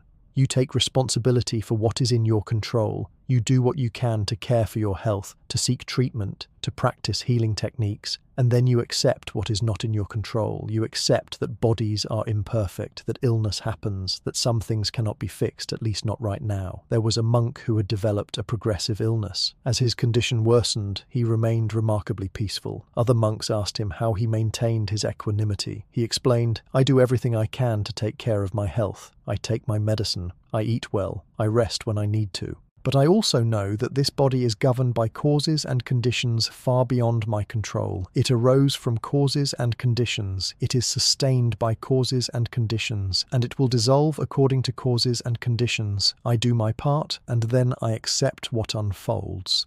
This monk had understood something profound. Your body is not entirely under your control. This might sound discouraging, but it is actually liberating. You are not responsible for making your body perfect or for controlling outcomes you cannot control. You are only responsible for doing your best with what you can influence. This takes an enormous burden off your shoulders. You can stop blaming yourself for being sick. You can stop feeling like you have failed because your body has limitations. You can do what you can and then rest in acceptance of what is. Equanimity practice involves intentionally cultivating this balanced perspective. When something pleasant happens, you enjoy it fully, but hold it lightly, knowing it will change. When something unpleasant happens, you acknowledge it without resistance, knowing it too will change. You develop what is sometimes called the long view. Instead of being completely caught up in this moment's experience, you remember that this is just one moment in a long stream of moments, some easy and some difficult, all constantly changing. One way to practice equanimity is through the reflection on impermanence that we explored earlier. Everything that arises will pass away. This pain that seems so permanent right now has moments of intensity and moments of ease. Your mood that feels so stuck is actually shifting constantly. Your thoughts that feel so solid are actually just mental events arising and dissolving. When you see deeply into impermanence, equanimity arises naturally. You do not cling so tightly to the good or resist so hard against the bad, because you know both are temporary visitors. Another way to cultivate equanimity is through the practice of letting go. At the end of each day, you can practice consciously releasing everything that happened. The good moments, the bad moments, the accomplishments, the failures, the pain, the relief, all of it. You let it all go. Tomorrow will be a new day with its own experiences. You do not need to carry today into tomorrow. This daily practice of letting go trains your mind to hold experiences lightly rather than grasping and clinging. You can also work with equanimity in the midst of experience. When you notice yourself getting very attached to feeling good or very resistant to feeling bad, you can pause and bring to mind the truth of change. This is how things are right now. This will change. All things change. Can I accept this moment as it is while knowing it is temporary? This gentle reminder often creates just enough space that you can relax your grip, soften your resistance, and find some equilibrium. There is a beautiful story about a farmer that illustrates equanimity perfectly. One day his horse ran away. The neighbors said, "What bad luck?" The farmer replied, "Maybe." The next day, the horse returned, bringing 3 wild horses with it. The neighbors said, "What good luck?" The farmer said, "Maybe." The next day, the farmer's son tried to tame one of the wild horses and was thrown off, breaking his leg. The neighbors said, "What bad luck?" The farmer said, "Maybe." The next day, soldiers came to the village to conscript young men for war, but the son was spared because of his broken leg. The neighbors said, "What good luck?" The farmer said, "Maybe." This farmer had equanimity. He did not get swept up in judging each event as good or bad because he understood that he could not see the full picture. What seems terrible might lead to something beneficial. What seems wonderful might lead to difficulty. Everything is connected to everything else in ways we cannot fully see. The wise response is to do your best in each situation and hold the outcome lightly, knowing that your judgment of good or bad is based on limited perspective. When you apply this to your health situation, you can see how liberating it is. You do not have to decide whether your illness is ultimately good or bad. You do not have to figure out whether this is a punishment or a lesson or just random bad luck. You can simply accept that this is what is present, do what you can to address it, and remain open to what unfolds without needing to control or judge it all. This releases an enormous amount of mental and emotional energy that you can use for healing instead of for resistance. Equanimity also helps with the challenge of uncertainty. When you have a chronic condition, there is often a lot of uncertainty. Will you get better? How long will this last? What will your life look like in the future? The mind hates uncertainty and tries to resolve it by either catastrophizing, imagining the worst, or by false optimism, insisting everything will be fine.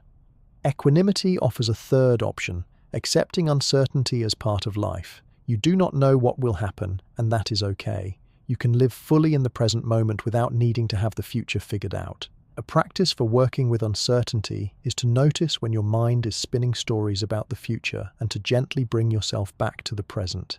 Right now, in this moment, I am okay. I am breathing. I am here. Whatever comes, I will meet it when it arrives. For now, I rest in this moment. This is not denial. This is wisdom. The future has not happened yet. The only reality is this present moment. When you can rest in the present without being pulled into anxious futures or regretful pasts, you find that this moment is almost always manageable. Equanimity also helps with comparison. When you are dealing with health challenges, it is easy to compare yourself to others who are healthy or to your own past self before you became ill. These comparisons are painful. Why can everyone else do these things, but I cannot? I used to be able to do so much. What happened to me? This comparison creates suffering because you are measuring your current reality against something that is not your current reality. Equanimity says, this is my life right now. These are my circumstances. I do not need to compare them to anyone else's life or to my past life. I only need to meet this life with acceptance and do the best I can with what I have. This is not settling or giving up on improvement. You can work toward better health while simultaneously accepting your current state. In fact, acceptance of your current state actually facilitates improvement because you are not wasting energy on resistance. You are working with reality as it is, which is always more effective than fighting against reality. As you develop equanimity, you notice that you have more emotional resilience. The ups and downs of your condition do not devastate you as much. You can ride the waves with more grace. You still have preferences, you still hope for improvement, but you are not desperately attached to those hopes. You hold them lightly, knowing that you will be okay either way. This is profound freedom. Your well-being is no longer completely dependent on your circumstances. You have found a place within yourself that remains okay regardless of what is happening in your body or your life. This internal place of okayness is what equanimity ultimately points to. It is the recognition that beneath all the changing circumstances, pleasant and unpleasant, there is a fundamental ground of being that is always okay, always whole, always at peace. This is not something you create. This is something you discover when you stop being so completely identified with the changing contents of your experience. You are not the pain or the pleasure. You are the awareness in which both arise. And that awareness is inherently peaceful, inherently whole, inherently okay. As we go deeper into this exploration of Buddhist wisdom for healing, we come to a practice that is both simple and profound, the practice of present moment awareness. So much of our suffering comes from not being where we are. The body is here, but the mind is somewhere else, lost in thought, planning the future, replaying the past, worrying, fantasizing, analyzing. This disconnection from the present moment is itself a form of suffering, and it also intensifies any physical suffering we are experiencing. When you are in pain and your mind is spinning stories about that pain, worrying about how long it will last, imagining all the things you will not be able to do, catastrophizing about the future, the pain becomes unbearable. But when you bring your attention fully to the present moment, simply experiencing the sensation as it is right now without the story, something shifts. The sensation is still unpleasant, but it is no longer overwhelming because you are not adding the weight of past and future to this present moment. The Buddha taught that the present moment is the only moment that actually exists. The past is gone. It exists only as memory in your present moment consciousness. The future has not arrived. It exists only as imagination in your present moment consciousness. The only reality is now. And when you can fully inhabit this now, you discover that it is almost always workable. It is the weight of past and future that makes experience feel unmanageable. There is a famous Zen story about a monk being chased by a tiger. He comes to the edge of a cliff and begins to climb down a vine to escape. Looking down, he sees another tiger waiting below. Looking up, he sees the tiger above. Then he notices two mice, one white and one black, chewing through the vine he is hanging from. In this moment of mortal danger, he notices a strawberry growing from the cliff face. He picks it and eats it. How delicious. This story is often misunderstood. It is not about ignoring danger or being reckless. It is about the capacity to be fully present even in difficult circumstances. The monk cannot change his situation. He is going to fall, either to the tiger below or when the vine breaks. But in this present moment, there is a strawberry. And in this moment, he can appreciate its sweetness. This is presence. This is being fully where you are, not checked out, not in denial, but fully alive to this moment's reality. When you have chronic pain or illness, you might think, but my present moment is painful. Why would I want to be fully present to that?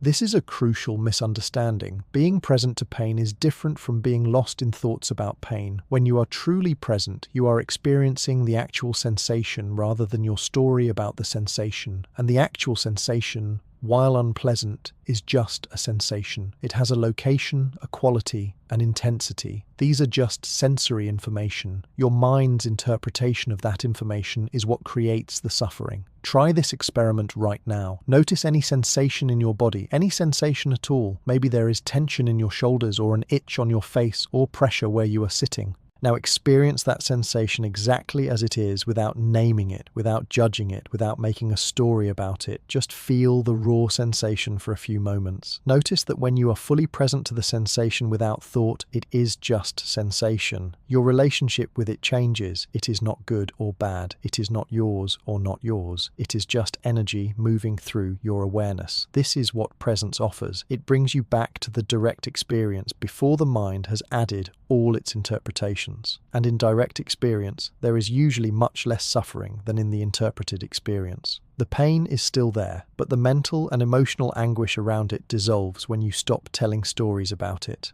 Present moment awareness is cultivated through mindfulness meditation, which we touched on earlier, but let us explore it more deeply now.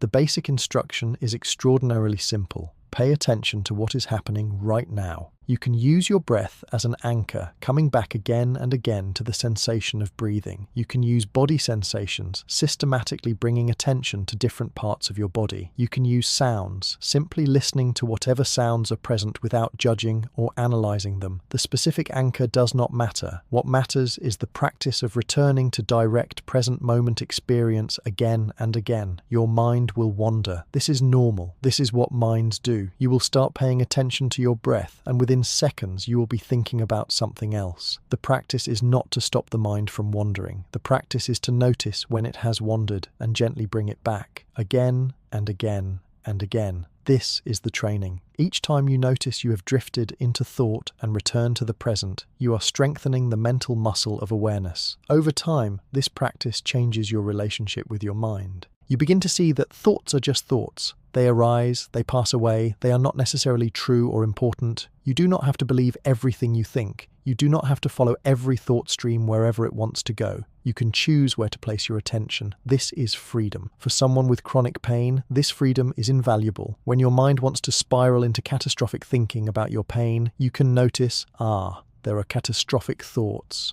and return your attention to the present moment. When your mind wants to replay every doctor's visit and every failed treatment, you can notice there is the mind replaying the past, and return to what is actually here now. This does not mean suppressing thoughts. It means not being tyrannized by them. There is a concept in Buddhism called the second dart. We have talked about the second arrow, the suffering we add to pain through resistance. The second dart is similar, but specifically refers to emotional reactivity. The first dart is the unpleasant experience. The second dart is the immediate mental reaction that often happens so fast you do not notice it. Something hurts and instantly there is aversion. Something goes wrong and instantly there is anger. This automatic reactivity is the second dart, and it causes enormous suffering. Present moment awareness gives you the space to notice the second dart before it strikes. You feel pain, and there is a gap. A brief moment before the aversive reaction. In that gap, if you are present, you can choose a different response. Instead of automatic aversion, you can meet the sensation with acceptance. Instead of automatic anger, you can respond with curiosity. This gap between stimulus and response is where your freedom lies.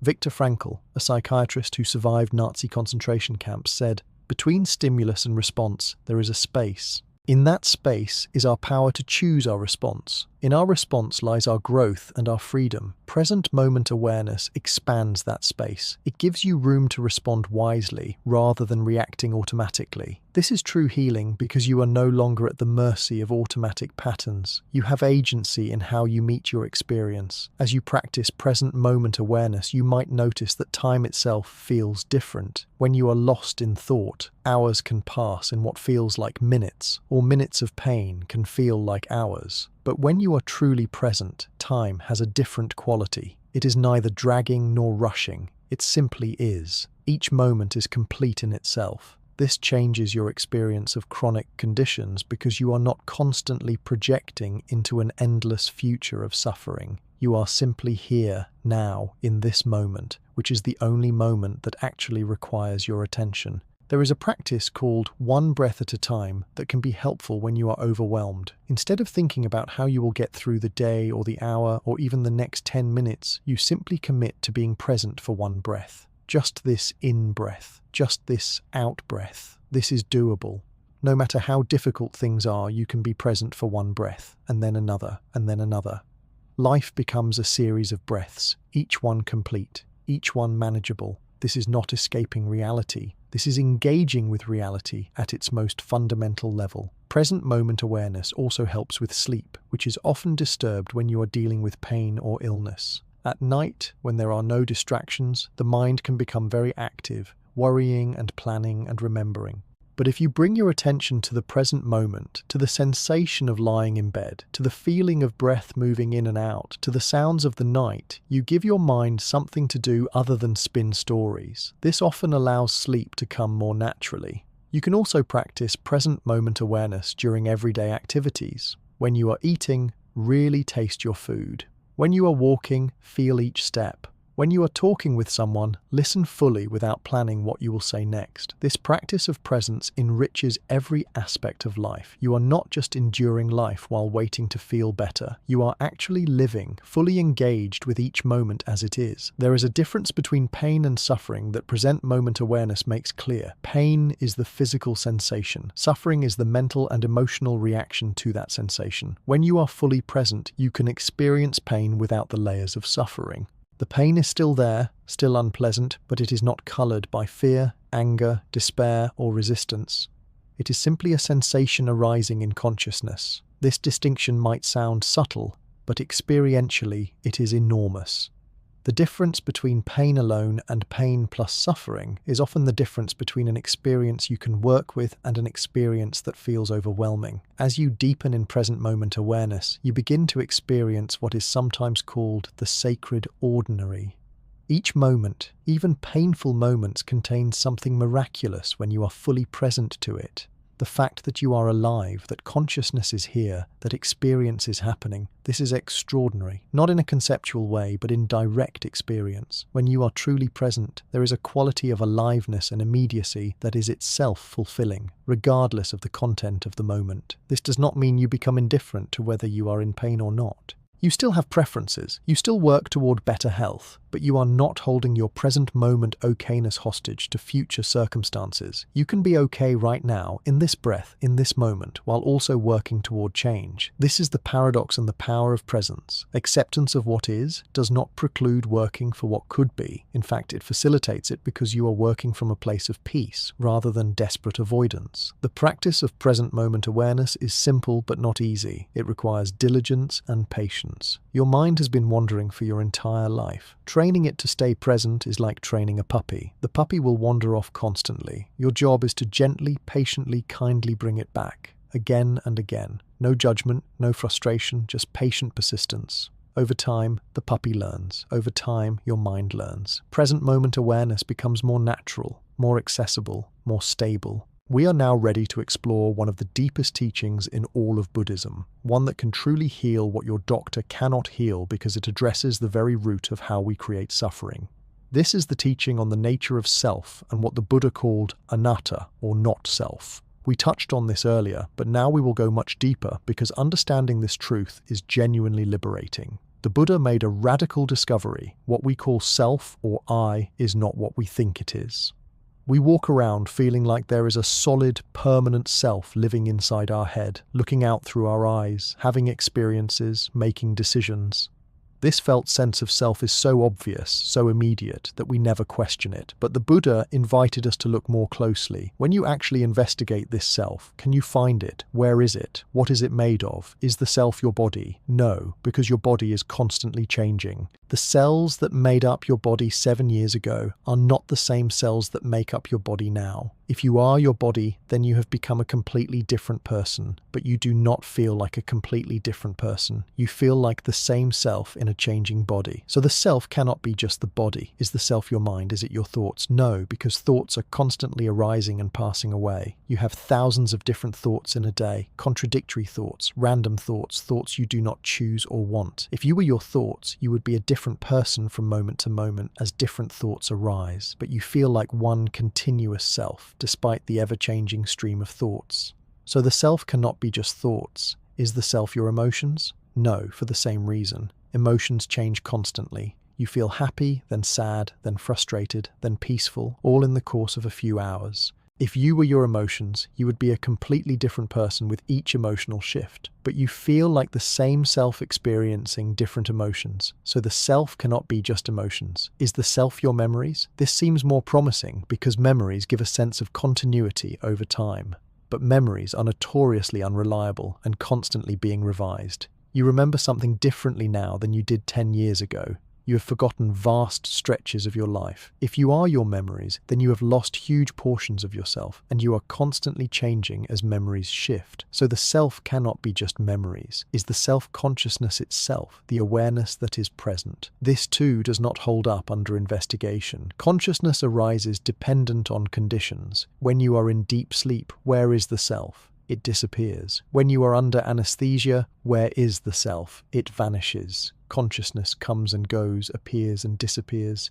How can this be the permanent, unchanging self? When you look closely, you find that what you call self is actually a process, not a thing. It is a collection of physical sensations, thoughts, emotions, perceptions, and moments of consciousness arising and passing away in rapid succession. There is no solid, permanent self underlying these experiences. There is just the experiences themselves, arising dependent on causes and conditions, constantly changing. This might sound abstract or philosophical, but it has profound implications for healing. When you identify with your pain, when you think, I am a person in pain, you are making the pain part of your self-concept. It becomes who you are. But if there is no solid self, then pain is just a sensation arising in consciousness. It is not happening to a you. It is just happening. This shift in perspective can be enormously liberating. There was a woman who had been suffering from severe chronic pain for years. She had built her entire identity around being a pain patient. She introduced herself by talking about her condition. She spent hours each day on pain forums discussing her symptoms. Her whole life had become organized around the pain. A meditation teacher asked her a simple question. When you are not thinking about the pain, when you are absorbed in something else and momentarily forget about it, where is the pain? She had to admit that in those moments, the pain seemed to diminish or even disappear. The teacher explained, pain exists, but the separate self that suffers from pain is optional. You are making the pain part of your identity, and this identification intensifies the suffering. This woman began to practice investigating the sense of self. Every time she found herself thinking, my pain, or I am suffering, she would stop and look for this I. Where is it? What is it? She could never actually find it. There was pain, yes. There were thoughts about pain, yes. There were emotions of frustration and despair, yes. But the separate self that had all these experiences could not be found. It was like a mirage, seeming real from a distance, but disappearing when you looked closely. As her identification with the self loosened, something amazing happened. The pain was still present, but it was no longer consuming her entire being. It was a sensation arising in consciousness, not her identity. She could watch the pain the way you might watch clouds passing through the sky. The sky is not disturbed by the clouds. In the same way, her awareness was not disturbed by the pain. There was pain, but no one was suffering from it. This sounds paradoxical, but it is a direct experience available when you see through the illusion of a separate self. This teaching does not mean that you do not exist. Obviously, something is here reading these words, but what you are is not what you think you are. You are not a solid, unchanging, independent self. You are a flowing process of experience, interdependent with all of life, constantly changing. Understanding this brings freedom because you stop clinging to a fixed identity. You stop defending and protecting an illusory self. You relax into the flow of change that you actually are. In practical terms, working with the not-self teaching means becoming very curious about your experience. Instead of, I am in pain, you observe pain is present. Instead of, I am anxious, you notice anxiety is arising. This subtle shift from identifying with experiences to observing experiences creates space. You are not your pain. You are the spacious awareness in which pain appears. You are not your anxiety. You are the vast consciousness in which anxiety is one small temporary visitor. You can practice this right now. Notice whatever is most prominent in your experience. Maybe it is a physical sensation, a thought, or an emotion. Now, instead of relating to it as my experience, relate to it as simply experience occurring. Where is the you that has this experience? Look for it. Can you actually find a separate self? Or is there just experience arising in awareness with no separate experiencer? This investigation is not intellectual. It is experiential. Look and see for yourself. As you practice this investigation, you might have moments where the sense of self becomes very thin or even disappears completely. There is just seeing, just hearing, just sensation, with no sense of a separate seer, hearer, or feeler. These moments can be disconcerting at first because we are so used to the felt sense of being a self, but they are also deeply peaceful. When the self is not present, suffering is not present. There is just experience arising and passing away in vast, spacious awareness. This is the ultimate healing that Buddhism offers. Not necessarily healing of the physical body, though that sometimes occurs, but healing of the fundamental confusion that creates suffering, the confusion of taking yourself to be a solid, separate, permanent self. When you see through this confusion, when you recognize your true nature as spacious, empty, compassionate awareness, you are free. Free to experience pain without suffering, free to be sick without losing your peace, free to face even death without terror. There is a famous story of the Buddha holding up a flower before his students. Only one student, Mahakashyapa, smiled. The Buddha said, "I have the treasure of the true teaching, the marvelous mind of nirvana, the true form of no form, the subtle teaching of wordless truth. This I entrust to Mahakashyapa." What did Mahakashyapa understand that made him smile? He saw directly that form is empty, that the flower is not a solid separate thing but a flowing process of causes and conditions. And in seeing this, he saw his own nature also empty, also flowing, also free. This direct seeing is what liberates. You might be thinking, this is too abstract. I am in pain. How does understanding that the self is an illusion help me? The answer is that when you are completely identified with being a separate self, you take everything personally. Pain happens to me. Illness strikes me. Life is unfair to me. This personalizing of experience intensifies suffering enormously. But when you see that pain is just pain, not my pain, when you see that illness is just a biological process, not a personal attack on you, when you stop taking life personally because you recognize there is no separate person for it to happen to, everything changes. This is not cold or detached. In fact, when the illusion of the separate self falls away, what remains is often profound compassion and love. You are not separate from others. Their suffering is not different from this suffering. All of life is interconnected, flowing together. From this recognition comes natural compassion, not because you should be compassionate, but because the boundary between self and other has dissolved. Helping others is helping yourself, because there is no real separation. The not-self teaching also addresses one of the deepest fears around illness. The fear that illness means something is wrong with you personally. When you are sick, the mind often creates a story. I am broken. I am damaged. There is something fundamentally wrong with me. This story creates shame and despair. But if there is no solid self, then there is no broken self. There is just a body experiencing certain conditions. Bodies get sick. This is not a personal failing. This is simply the nature of having a physical form subject to causes and conditions. You can relate to your body the way you might relate to a car. If the car breaks down, you do not take it personally. You do not think, I am a broken person because my car is broken. You simply recognize that the car needs repair and you do what you can to fix it.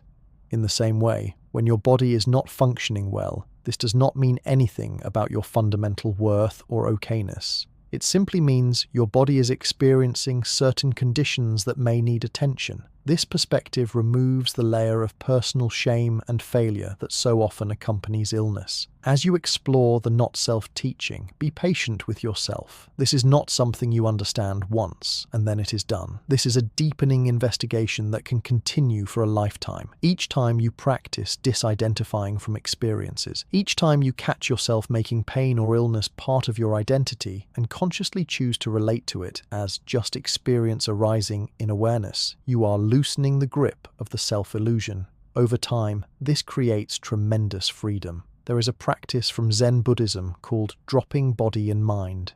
This means letting go of identification with both physical sensations and mental activity. You sit in meditation and consciously release the sense that you are your body or your mind. What remains when you drop both? Pure awareness. spacious presence, the Buddha nature. This is what you truly are beneath all the temporary forms and experiences. This is the healing that is always available, the recognition of what you have always been beyond all conditions. As we near the completion of this journey through Buddhist wisdom for healing, we turn to the practical integration of all these teachings into daily life.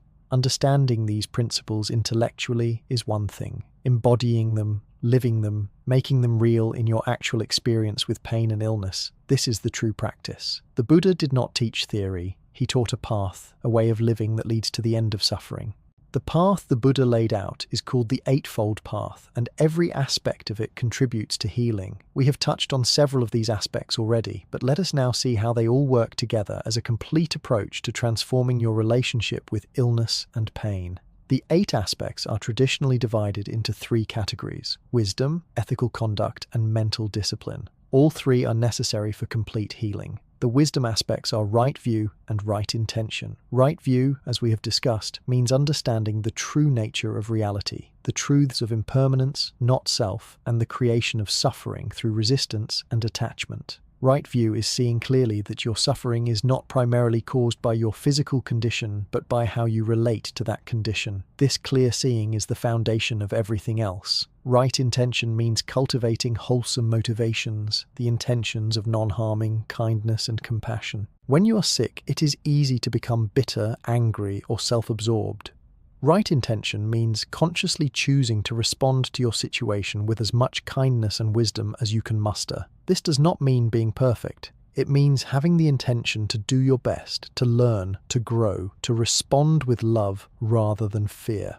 The ethical conduct aspects are right speech, right action, and right livelihood. These might not seem directly relevant to personal healing, but they are crucial. Right speech means speaking truthfully and kindly, not using words to harm yourself or others. When you are in pain, notice how you talk about it. Do you catastrophize? Do you complain constantly? Do you speak to yourself with harsh criticism? All of this is suffering-creating speech. Right speech invites you to communicate about your experience honestly, but without adding unnecessary drama or negativity. Right action means acting in ways that do not cause harm. For someone with illness, this includes taking care of your body as well as you can, seeking appropriate medical care, following through with treatments, but also not harming yourself through destructive habits or neglect. It means treating your body with respect and care, even when you are frustrated with it. Right livelihood means engaging with work and activity in ethical ways. If your condition limits what you can do, right livelihood means finding meaningful contribution within your limitations rather than forcing yourself into situations that harm you or others. The mental discipline aspects are right effort, right mindfulness, and right concentration. Right effort means cultivating wholesome mental states and releasing unwholesome ones. This is not forcing or straining. This is the gentle, consistent practice of noticing when your mind has gone into fear or aversion or despair and kindly redirecting it toward acceptance, kindness, and presence. It is effort, yes, but it is the effort of gardening, of patiently nurturing what you want to grow and gently removing what does not serve. Right. Mindfulness is the present moment awareness we have explored, the practice of paying attention to your actual experience without being lost in thought about it. This is the foundation of all transformation. Right. Concentration means developing the ability to stay with something, to sustain attention, to not be constantly pulled away by distraction. In the context of healing, this might mean the ability to stay present with a difficult sensation without immediately fleeing into distraction, or the ability to maintain a compassionate intention even when it is challenging. These 8 aspects of the path are not separate practices, but interwoven dimensions of a whole life of wisdom and compassion. As you engage with one, you naturally develop the others. As you practice mindfulness, your view becomes clearer.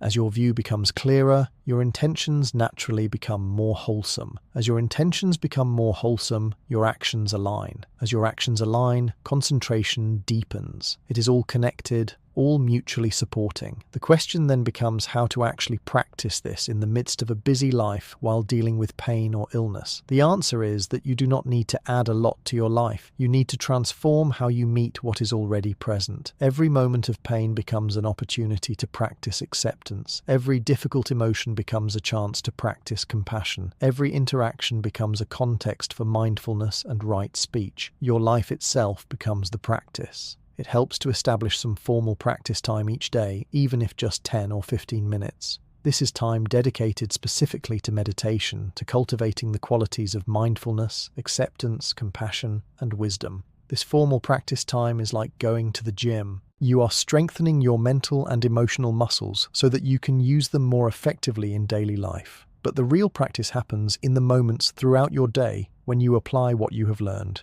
You might create a simple daily practice that includes several elements. You could begin with setting an intention for the day, perhaps using the traditional aspiration, "May I meet today's experiences with wisdom and compassion. May I be of benefit to myself and others. May I remember what is true." Then you could do some mindfulness meditation, simply paying attention to breath or body sensations for a few minutes. Then some loving kindness practice, offering kind wishes to yourself and others. Then some reflection on impermanence and not self to establish right view. This whole sequence might take 15 or 20 minutes, but would set a foundation for your entire day. Throughout the day, you would practice informal practice, bringing the qualities you cultivated in formal meditation to your actual experiences. When pain arises, you pause, take a breath, and practice accepting it rather than fighting it. When you notice worry thoughts, you recognize them as thoughts and return to the present moment. When you interact with others, you practice really listening, really being present. When you feel frustrated, you offer yourself compassion. Every moment becomes an opportunity. There is a practice called STOP that can be helpful throughout the day. When you notice stress or suffering arising, you stop what you are doing, take a breath, observe what is present in body and mind without judgment, and then proceed with awareness. This simple practice takes less than a minute, but can completely shift your state. You are interrupting automatic patterns and creating space for a more conscious response. Another helpful practice is bookending your day. In the morning, before you even get out of bed, you take a few moments to set your intention and connect with your body and breath. In the evening, before sleep, you review your day without judgment, acknowledging both where you met experiences with wisdom and where you got caught in old patterns. You practice gratitude for what the day offered and let go of what is complete. This simple bookending creates a container for your entire day. You can also work with cues throughout your day, specific triggers that remind you to practice. Maybe every time your phone rings before you answer, you take one conscious breath. Maybe every time you feel pain, instead of immediately tensing against it, you make that a cue to soften and accept. Maybe every time you walk through a doorway, you pause and come into the present moment. These little cues, scattered throughout your day, keep calling you back to presence and wisdom. Community can be incredibly supportive for maintaining practice. Finding others who are working with these teachings, whether in person or online, gives you support, inspiration, and accountability. Hearing how others work with their challenges can give you new perspectives and strategies. Knowing you are not alone in this practice can be deeply comforting. The Buddha established the Sangha, the community of practitioners, as one of the three refuges along with the Buddha and the Dharma or teaching. All three are important for sustained practice. At the same time, it is important not to make the practice into one more thing you are failing at. If you set up elaborate practices and then feel guilty when you do not do them perfectly, you are creating more suffering, not less. The invitation is to practice in a way that feels supportive and doable, not overwhelming. Even one conscious breath a day is practice. Even one moment of acceptance is healing. Start where you are, do what you can. Be gentle with yourself in the process. As you continue to practice over time, you will notice changes. Some changes might be subtle, barely perceptible. You might just notice that you are slightly less reactive, that you recover from difficult moments a bit more quickly, that you have longer stretches of feeling okay. These small changes are valuable. Honor them. Other changes might be more dramatic.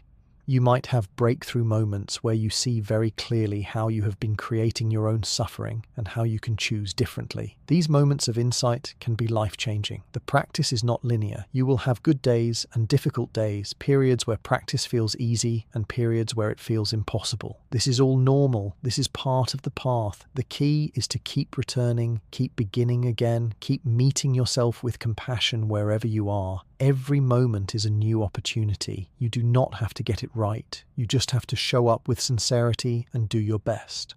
There is a Zen saying, "Fall down 7 times, get up 8. This is the spirit of practice. You will fall down. You will get caught in old patterns. You will forget everything you have learned and find yourself lost in suffering again. This is not failure, this is being human. The practice is to notice, to be kind to yourself, and to begin again. Every single moment is an opportunity to begin again. This is the endless possibility of practice. As you integrate these teachings into your life, something profound begins to happen. The teachings are no longer just concepts you are trying to apply. They become lived wisdom, part of how you naturally meet experience. Acceptance is no longer something you try to do. It is just how you are. Compassion is not a technique you practice. It is your natural response. Presence is not effortful. It is simply where you are. This is the fruition of practice, when wisdom becomes your nature rather than something you are struggling to achieve. We have journeyed together through the core teachings of Buddhist wisdom for healing, exploring acceptance, mindfulness, loving kindness, compassion, equanimity, present moment awareness, the nature of self, and the integration of practice into daily life. Now, as we complete this exploration, it is time to address the deepest question. What is healing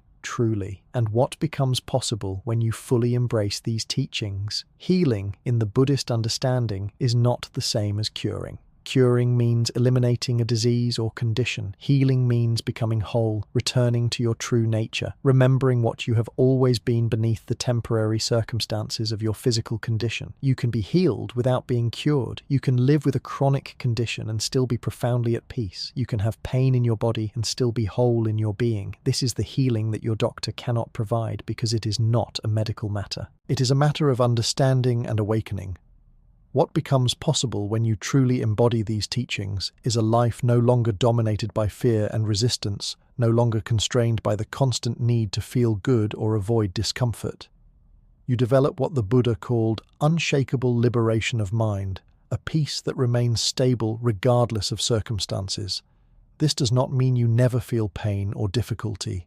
It means pain and difficulty no longer determine your fundamental well-being. They are weather passing through while you remain the unchanging sky. This unshakable peace is not cold or indifferent. It is warm, spacious, and compassionate. It allows you to fully feel everything that arises without being overwhelmed. You can be with great pain without despair, because you know the pain is not who you are. You can face uncertainty without paralyzing fear, because you have found something within that is certain, the simple fact of awareness itself. You can encounter loss without being destroyed because you understand that everything arises and passes, and nothing has ever truly belonged to you. People who have deeply practiced these teachings, even while living with serious illnesses, often report that their lives have become richer, not despite their condition, but in some ways because of it. Their illness became the catalyst for deep spiritual practice and transformation. They learned lessons about impermanence, about what truly matters, about compassion and interconnection that they might never have learned if life had been easy. This is not to romanticize illness or suggest that suffering is good. It is simply to acknowledge that difficulty, when met with wisdom, can become a doorway to profound growth. There is a story of a Buddhist teacher who was diagnosed with terminal cancer. Her students were devastated and asked how she could remain so peaceful. She explained, "For 40 years I have practiced understanding impermanence and not self. I have practiced being with discomfort without resistance. I have practiced compassion for all beings who suffer. Now I have the opportunity to find out if any of that practice was real. This illness is my final and perhaps greatest teacher. I will meet it with everything I have learned, and I will discover what remains when everything is taken away." This teacher lived her final months with remarkable grace and presence, continuing to teach, to practice, and to offer love to all who visited her. She experienced physical pain and the difficulty of a declining body, but she did not suffer in the way most people feared she would. She had spent decades preparing for exactly this, preparing not for death specifically, but for the ability to meet anything, including death, with acceptance and peace. Her life and death became a teaching to everyone who witnessed it. You do not need to wait for such extreme circumstances to benefit from these practices. Every moment of your life, whether you have a diagnosed condition or not, is an opportunity to practice. Because the truth is that everyone is moving toward death. Everyone will face loss and difficulty. Everyone's body will eventually break down. The question is not whether you will face these things, but how you will meet them. Will you meet them with resistance, fear, and suffering, or will you meet them with wisdom, acceptance, and compassion? The teachings we have explored offer you a choice. You cannot always control what happens to your body or your circumstances, but you can always choose how you relate to what happens. You can always choose to remove the second arrow, to practice acceptance, to bring mindfulness to your experience, to offer yourself compassion, to rest in the present moment, to see through the illusion of a solid self that these things are happening to. These choices, made moment by moment, determine the quality of your life far more than your circumstances do.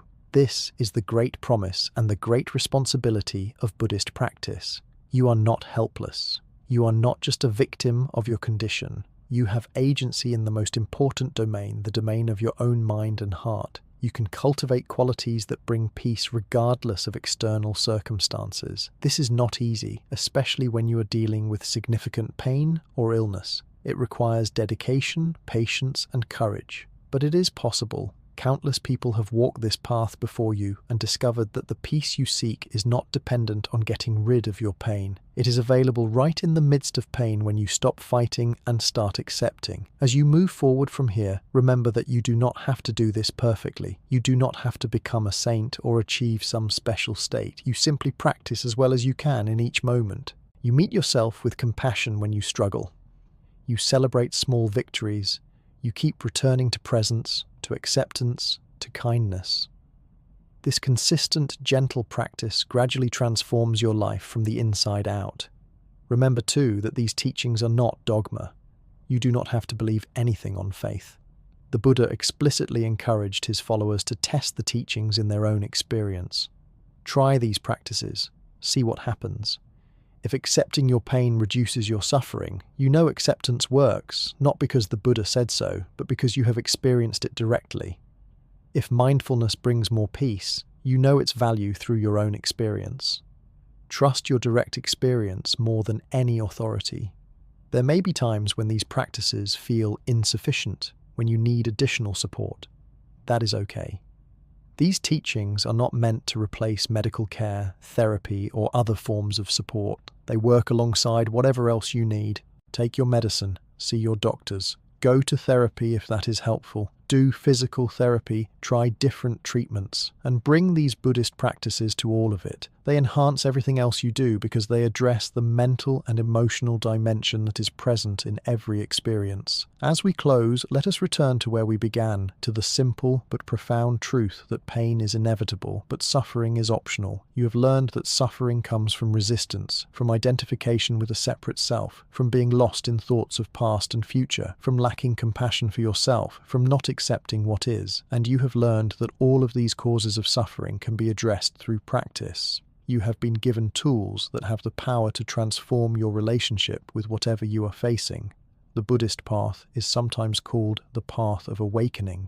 What are you awakening from? You are awakening from the dream of separation, the dream that you are a solid, separate self that is fundamentally disconnected from life. You are awakening to the truth of your interconnection with all of existence, to the impermanent and flowing nature of all experience, to the spacious awareness that is your true nature. This awakening is healing in the deepest sense because it reveals that you have never been broken. You have only been confused about what you are. Your pain, your illness, your struggle, none of this makes you less whole. These are simply conditions arising in the vastness that you are. Like waves on the ocean, they come and go, but they do not change the fundamental nature of the ocean itself. You are the ocean, vast and deep and whole. The waves of pain and pleasure, health and sickness, joy and sorrow, all arise on your surface, and you have room for all of it. Nothing can diminish what you truly are. This recognition is the ultimate healing. Not a healing that requires your body to be perfect or your circumstances to be ideal, but a healing that reveals your inherent perfection regardless of conditions. You are already whole. You have always been whole. Your true nature has never been touched or tainted by any illness or difficulty. All the practice we have explored is simply removing the veils that have hidden this truth from you. As the veils fall away, you discover what the Buddha discovered, that peace is your nature, that freedom is always available, that love is what you are. May you find this peace in your own direct experience. May you discover the freedom that no illness can touch. May you awaken to the love that is your deepest nature. May all beings suffering from pain and illness find relief. May all beings discover the healing wisdom that transforms suffering at its root. May you be well in the deepest sense, whole and at peace, no matter what conditions arise and pass away in the vast spaciousness that you are. The Buddha's final words to his students were, "All conditioned things are impermanent. Work out your salvation with diligence." Your body is a conditioned thing subject to change and decay, but you are not only your body, you are also the awareness that knows the body, and this awareness is not subject to the same laws. Work out your healing with diligence, practicing acceptance and mindfulness and compassion moment by moment, and trust that the peace you seek is not somewhere else, not in some future where you are finally healthy. It is here, now, in this very moment, waiting to be recognized.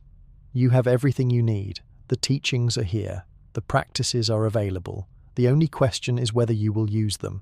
Will you continue to shoot yourself with the second arrow, or will you begin to practice a different way? Will you keep resisting what is, or will you experiment with acceptance? Will you remain lost in thoughts of past and future, or will you return to presence? Will you continue to criticize yourself, or will you offer yourself compassion?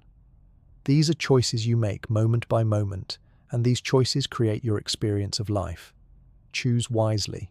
Choose with compassion. Choose the path that leads to less suffering, and know that you are not alone on this path. The Buddha walked it before you. Countless practitioners have walked it. Teachers and communities are available to support you, and something deep within you already knows the way because this wisdom is not foreign to you. It is your own true nature calling you home. Listen to that call. Trust that knowing. Walk the path with diligence and compassion, and discover for yourself the healing that has been waiting for you all along. The healing that no doctor could provide because it was never something you lacked. It was always what you are beneath the surface appearance of suffering. Be at peace. You are whole. You are held. You are home.